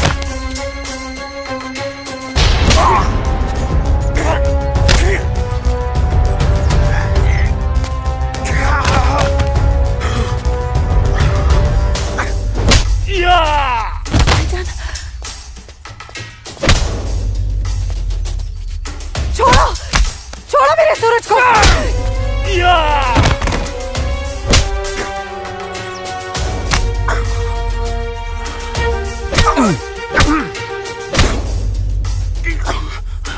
भाईजान बोला था तुझे, इज्जत रास नहीं आएगी ना तुझे। साला है तू मेरा, तमीज में रहना।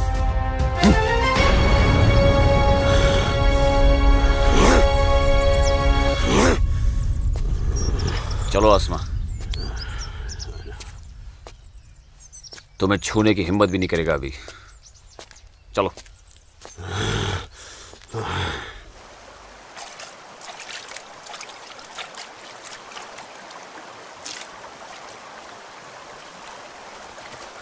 अस्सलाम वालेकुम मौलवी साहब। वालेकुम अस्सलाम। गांव में हिंदुस्तानी फौज आ गई है। काफिर। ठीक है,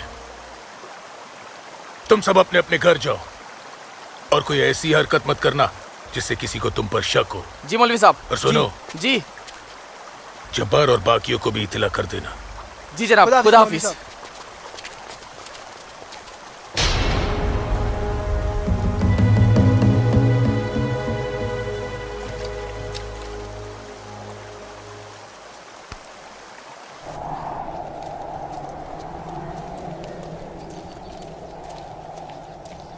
आसमा!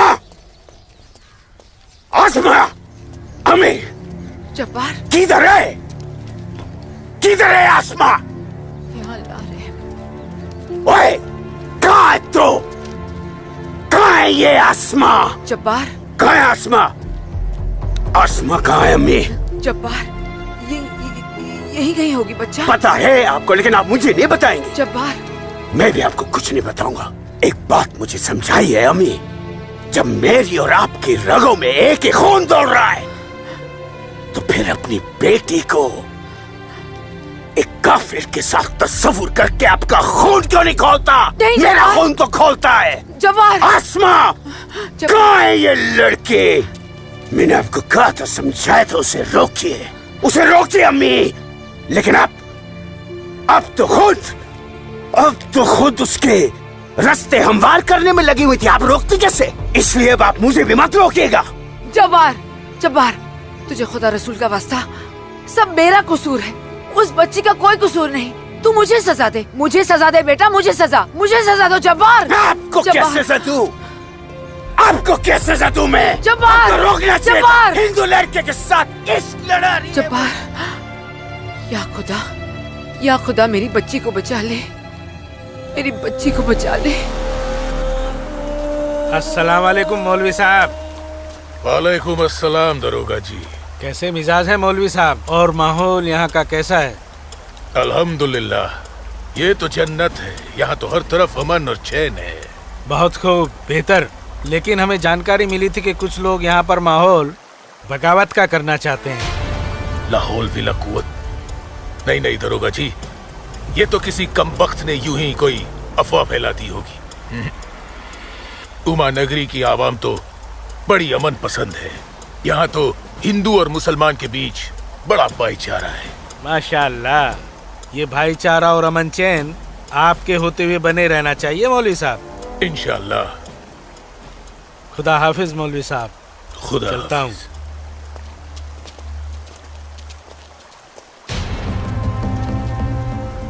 नाराए तकबीर, अल्लाहू अकबर, नाराए तकबीर, अल्लाहू अकबर। भाइयों, पूरे जम्मू कश्मीर में हिंदुस्तानी फौज हमारी बगावत को कुचलने की कोशिश कर रही है, लेकिन हम इस बगावत को रुकने नहीं देंगे। नाराए तकबीर, अल्लाहू अकबर। हम उमा नगरी के मुसलमान आज ऐसी तारीखी बगावत करेंगे कि इस जम्मू कश्मीर की तारीख में इस बगावत के लिए हमारा नाम सबसे पहले सुनहरे अल्फाज में लिखा जाएगा। नाराए तकबीर, अल्लाहू अकबर, नाराए तकबीर, अल्लाहू अकबर, तकबीर, अल्लाहू अकबर। दिमाग खराब हो गया तुम्हारा? एक पंडित का बेटा होते हुए एक मुसलमान की लड़की के साथ शादी कर बैठे। अपनी जाति, परिवार और समाज के बारे में कुछ नहीं सोचा। मैं आसमा से प्यार करता हूँ बाबूजी। खामोश। प्यार नहीं, पाप किया है तुमने, बहुत बड़ा पाप। अपने खानदान के नाम पर काली पोत दी है तुमने। बिरादरी के सामने नाक कटवा दी हमारी। अब इनमें से कोई भी ना हमारे घर आएगा, ना हमारे घर का पानी भी पिएगा। मुझे माफ कर दीजिए बाबूजी, माफ कर दीजिए। और आप लोग मेरे किए की सजा बाबूजी और मेरे परिवार को मत दीजिएगा। मैं आसमा को लेकर कहीं दूर चला जाऊंगा। तुम्हारे दूर चले जाने से तुम्हारे बाबूजी के माथे पे लगा कलंक धुल नहीं जाएगा। सिर्फ तुम्हारे कह देने से तुम्हारी पत्नी नहीं हो सकती वो लड़की, भूल जाओ उसे। लेकिन चाचा, हिंदू बिरादरान इस जरूरी ऐलान पर गौर फरमाए। हमें अपने कश्मीर को हिंदुस्तान से अलग एक आजाद मुल्क बनाना है। लिहाजा उमा नगरी के तमाम हिंदुओं को मेरा ये फरमान है कि अगर वो इस जम्मू कश्मीर में रहना चाहते हैं तो जल्द से जल्द वो अपना मजहब छोड़कर मजहब इस्लाम में दाखिल हो जाए। और जो हिंदू मर्द इस्लाम नहीं अपना सकते वो अपनी बीवियों और बेटियों को हमारे लिए छोड़कर उमा नगरी से चले जाए। ये मेरा मशवरा नहीं, मेरा हुक्म है। इनकी इतनी हिम्मत, हम हिंदुओं को धमका रहे हैं। हिम्मत तो होगी ही ना। पाकिस्तान का हाथ जो है इनके सर पे और घर में हथियार। इसीलिए मैं आप लोगों से कह रहा था कि अपनी सुरक्षा के लिए अपने घरों में हथियार रख लेते हैं, लेकिन आप लोगों ने मेरी एक बात नहीं मानी। जम्मू कश्मीर इनके बाप का है? कैसी बातें कर रही है दीनानाथ जी? दीनानाथ जी, हमें इसी वक्त पुलिस की मदद लेनी चाहिए। ठीक कह रहे हैं आप। आज की रात सब लोग चौकन्ने रहना। इन बदमाशों का कोई भरोसा नहीं है। घर में बच्चे ऐलान सुनकर घबरा रहे होंगे। हाँ, इस वक्त हम सभी को अपने अपने घर चले जाना चाहिए। बाबूजी, मुझे बहुत डर लग रहा है। चलिए घर चलिए ना बाबूजी। दीनानाथ जी, चल। चलिए बाबूजी।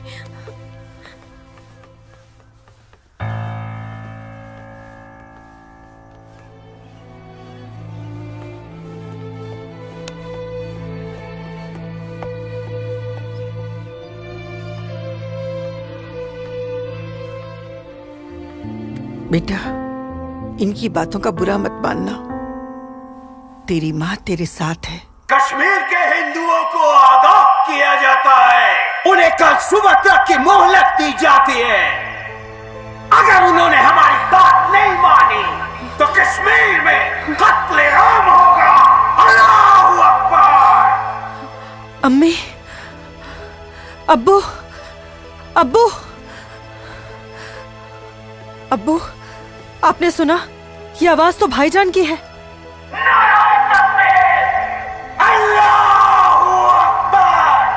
यकीन नहीं होता कि मेरी औलाद है। अल्लाह, क्या कमी रह गई थी मेरी तरबियत में। अब्बू, अब्बू जाइए ना, रोकिए ना भाईजान को। नहीं बेटा, तुझे क्या लगता है मेरे रोकने से वो रुक जाएगा? हरगिज नहीं। वो तो ऐसे शिद्दत पसंद लोगों के हाथ की कठपुतली बन चुका है जिनके आगे मुझ जैसा शरीफ सीधा साधा मुसलमान कुछ नहीं कर पाएगा, कुछ नहीं। और इसका अंजाम तो सिर्फ खुदा जानता है। अब्बू, लेकिन अगर उन्हें रोका ना गया तो वो पूरे उमा नगरी को तबाह कर देंगे। गलत फहमी है बेटी तुझे। बेटा, पूरा उमा नगरी नहीं बल्कि पूरी घाटी। या अल्लाह, इन लोगों ने इस फसाद को जिहाद का नाम देकर सीधे साधे मुसलमानों को वरगलाया है। चारों तरफ नफरत और दहशत फैला दी गई है। अब होगा कत्लेआम, अब कटेंगे सर। या अल्लाह, सर हिंदुओं के, धड़ मुसलमानों के। आग लगेगी घाटी में, जलेगी हमारी घाटी। कई खिड़की के बाहर अमन और कई खिड़की के बाहर शांति। अब चलेगी घाटी, अब रोएंगे हम, रोएंगे हम।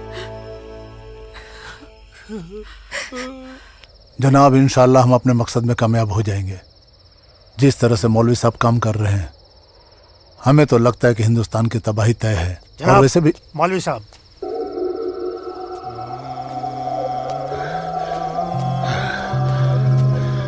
अस्सलामु अलैकुम जनाब। वालेकुम अस्सलाम।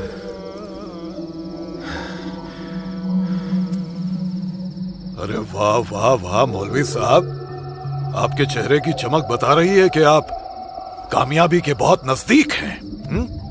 जी वाकई में आपका अंदाजा बिल्कुल दुरुस्त है। बस आज की रात जी ले काफिर चैन से। आप देखिएगा, कल सुबह का सूरज वो आग उगलेगा। खुदा कसम, हिंदुओं की कई नस्लें उसकी आंच महसूस करेंगी। जनाब, मैं खुद अपनी आंखों से देखकर आ रहा हूँ। मौलवी साहब के मुरीद पूरी तरह से तैयार हैं। हमने उन्हें भरपूर असला और पैसा दे दिया है। कश्मीर की आजादी के लिए कल ना तो अपनी जान देने से पीछे हटेंगे, ना ही किसी की जान लेने से। बहुत बहुत खूब मौलवी साहब, काबिल दाद काम किया है आपने। कितनी अच्छी खबर लाए हैं आप। जी चाहता है आज रात भर शराब पी जाए, रात भर। लेकिन नहीं, अगर रात भर शराब पिएंगे तो सुबह जल्दी कैसे उठ पाएंगे और भारत की बर्बादी की खबर जल्दी कैसे सुनेंगे। इसलिए शराब पीने का प्रोग्राम मुलतवी किया जाता है। आज की रात गुलाम अली की गजलें गाते हैं। क्या था वो? हंगामा है क्यों बरपा, थोड़ी सी जो पी ली है।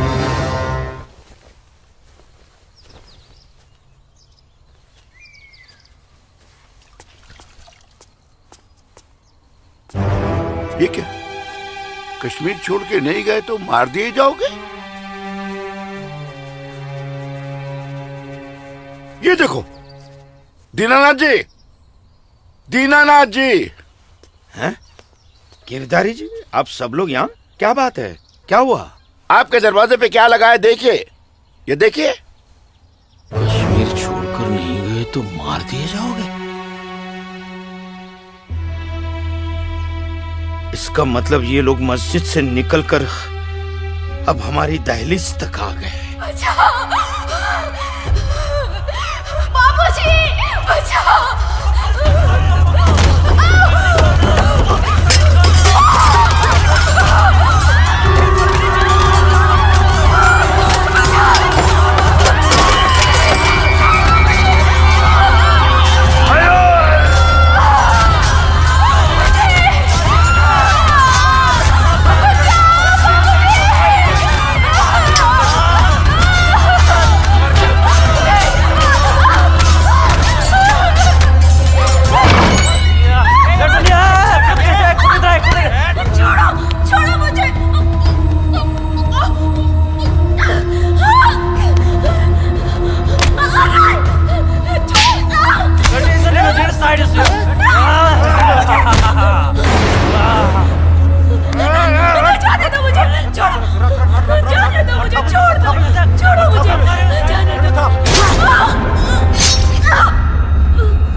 क्या हुआ बाबूजी?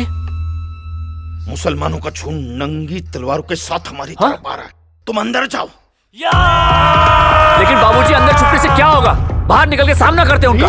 बाबूजी हमें कोई सामना मामला नहीं करना है। क्यों बाबूजी? उनका सामना करते ना। बाबूजी मैं कह रहा हूँ तुम अंदर जाओ। आप अंदर चलिए बाबूजी। मैं रोकता हूं इनको।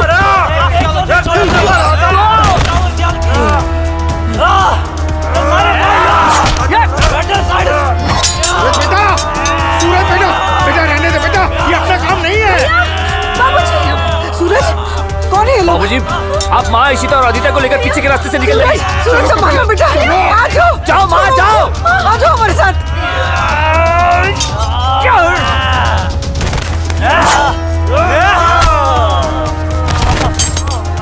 चलो चलो जल्दी बेटा, चल चलो। छोड़ो मुझे, अकेले मत रहो।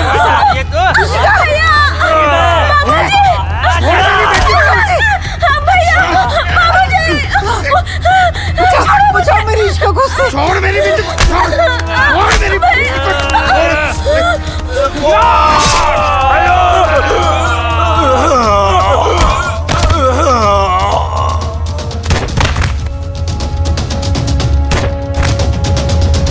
सूरज बेटा, नहीं बेटा, बाबूजी आप जाइए। काम नहीं है बेटा। बाबूजी सुन बेटा, जाइए बाबूजी, आपको मेरी कसम है। जाइए बेटा, अंदर चल बेटा, अंदर चल बेटा।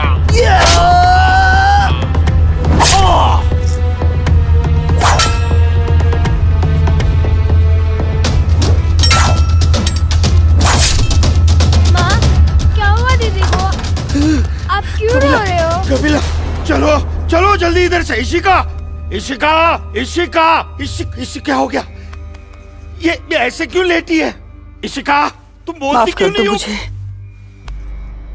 इससे पहले कि वो दरिंदे मेरे बेटी को नोच ले, मैंने इसे जहर दे दिया।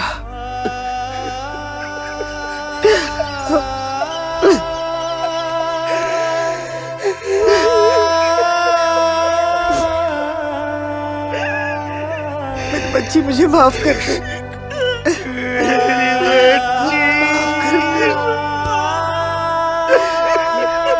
मुझे माफ कर दीजिए। कपिला, चलो यहाँ से। सूरज कहाँ है?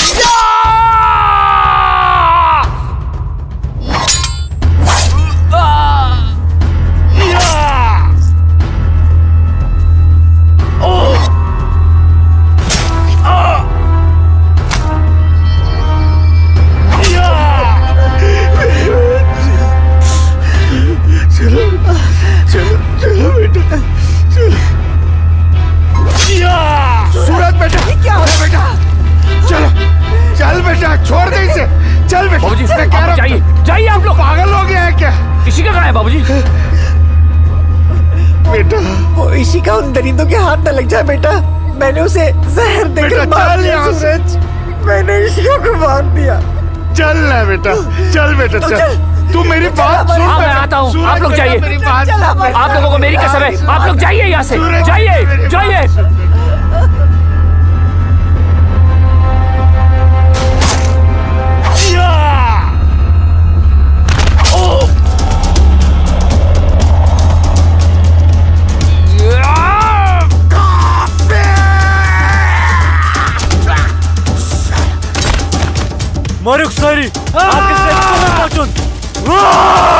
कत बचो घर कत कशेव सारी ताव मारो अटैक नहीं काफिर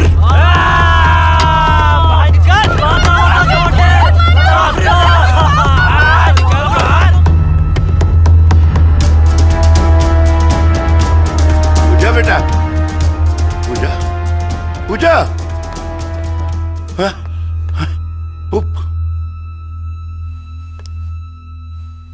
पूजा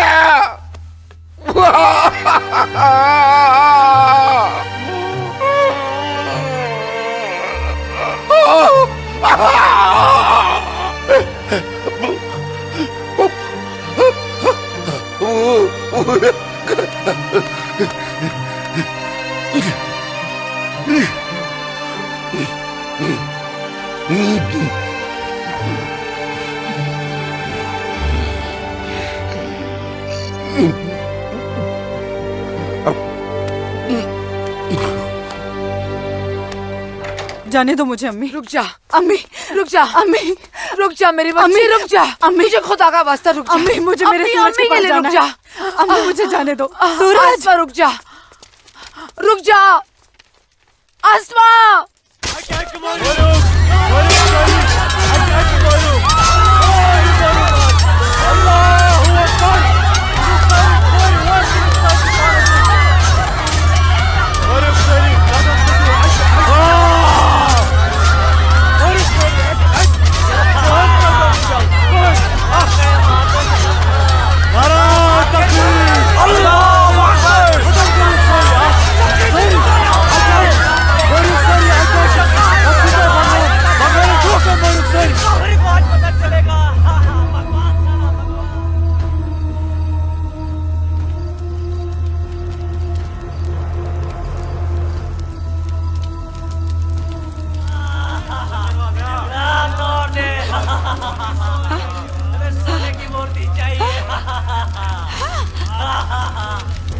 आ गए ये लोग, मैंने बोला था ना ये लोग आएंगे।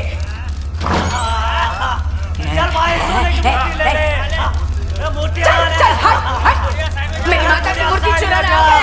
चल जा, मेरी माता की मूर्ति को हाथ नहीं लगाने दूंगी, हाथ नहीं लगाने दूंगी। चल जा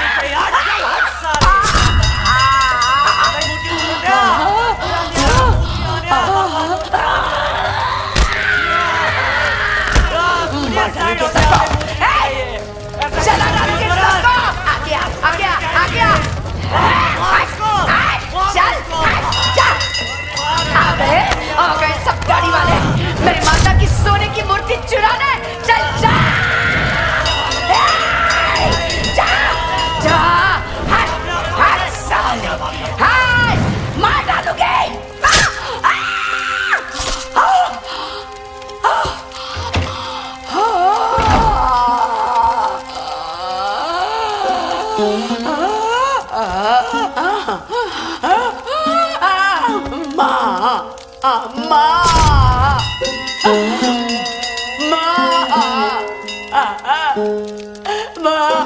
मैंने लाश रखी ना, मेरी लाश रखी ना माँ मैंने।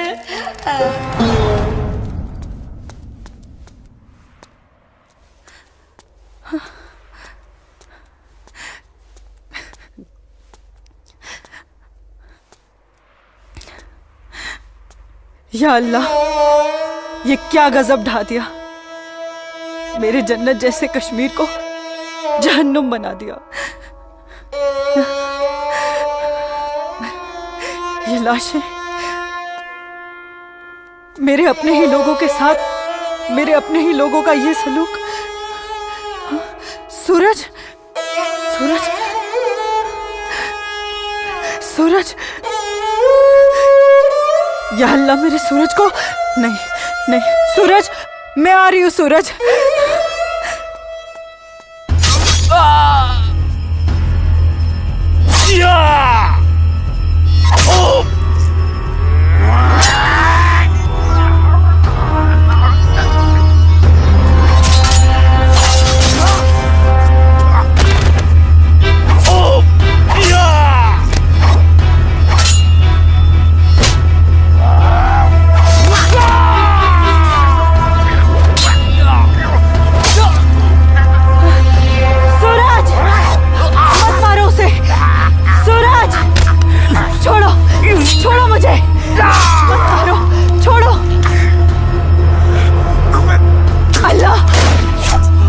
आसमा, आसमा, आसमा, आसमा, मेरी आसमा। सूरज, आसमा, हमारे प्यार का यही अंजाम होना था। आसमा, सूरज, आसमा,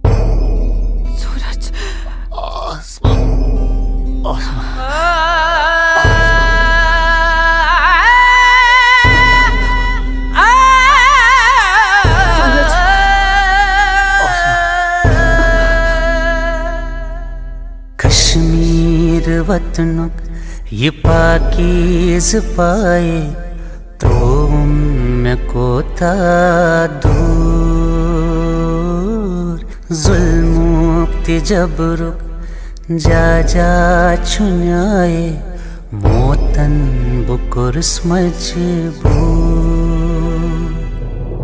कहाँ खून चुहारान कहाँ ना चुलायान हर वक्त जिनाज चुनेरान लकटन जिगरन माजन ही दिलालन तुलहा कूता क्यों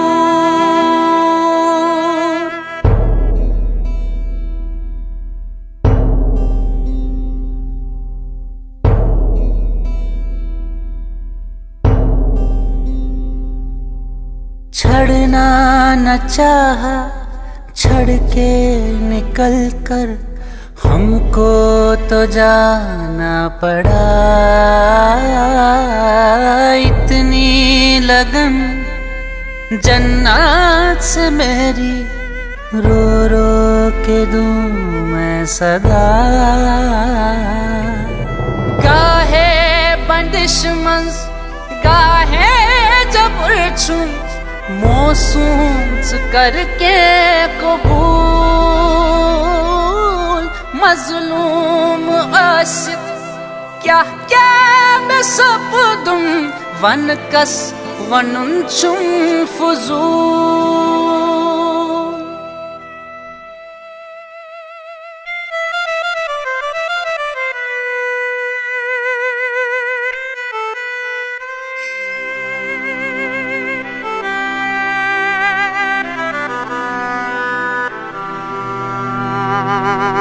देना न चाहा दे के बेटी को जहर पिलाना पड़ा इज्जत जो सबसे प्यारी थी इसकी माँ ने बचाना चाहा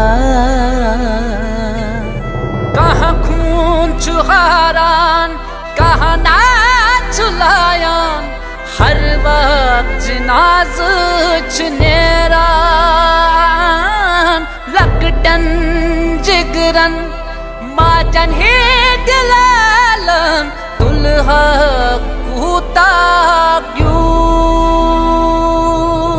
कश्मीर वतनुक ये पाकीज़ पाए तुम को था मैं वादा करता हूँ जीऊंगा तो तुम्हारा हाथ पकड़कर और मरूंगा तब भी तुम्हारा हाथ पकड़कर मरूंगा जा जा छुन्याए मोतन बुकुर्स मजबूर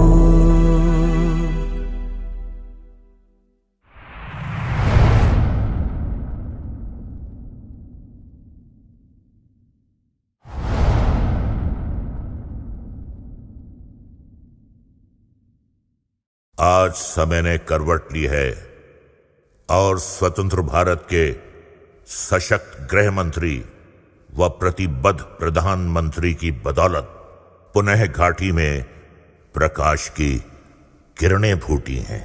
हम समस्त कश्मीर और उसकी आवाम के मंगल की कामना करते हैं।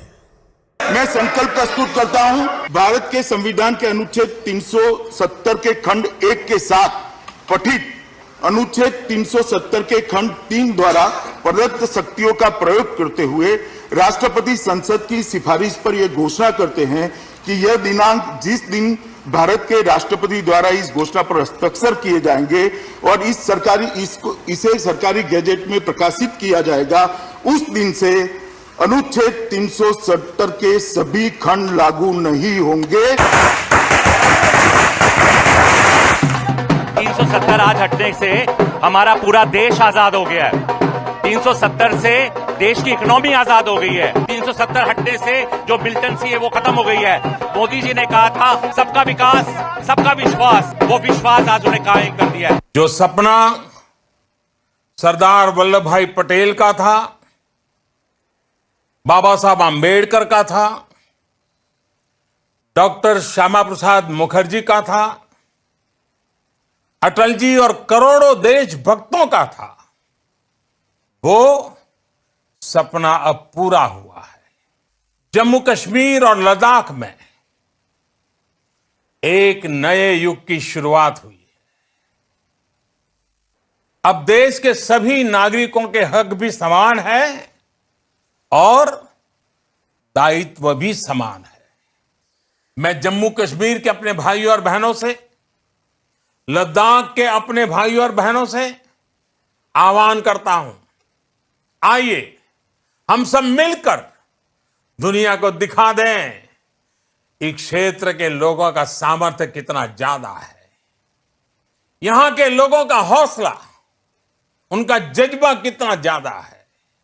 आइए हम सब मिलकर नए भारत के साथ हम नए जम्मू कश्मीर और नए लद्दाख का भी निर्माण करें।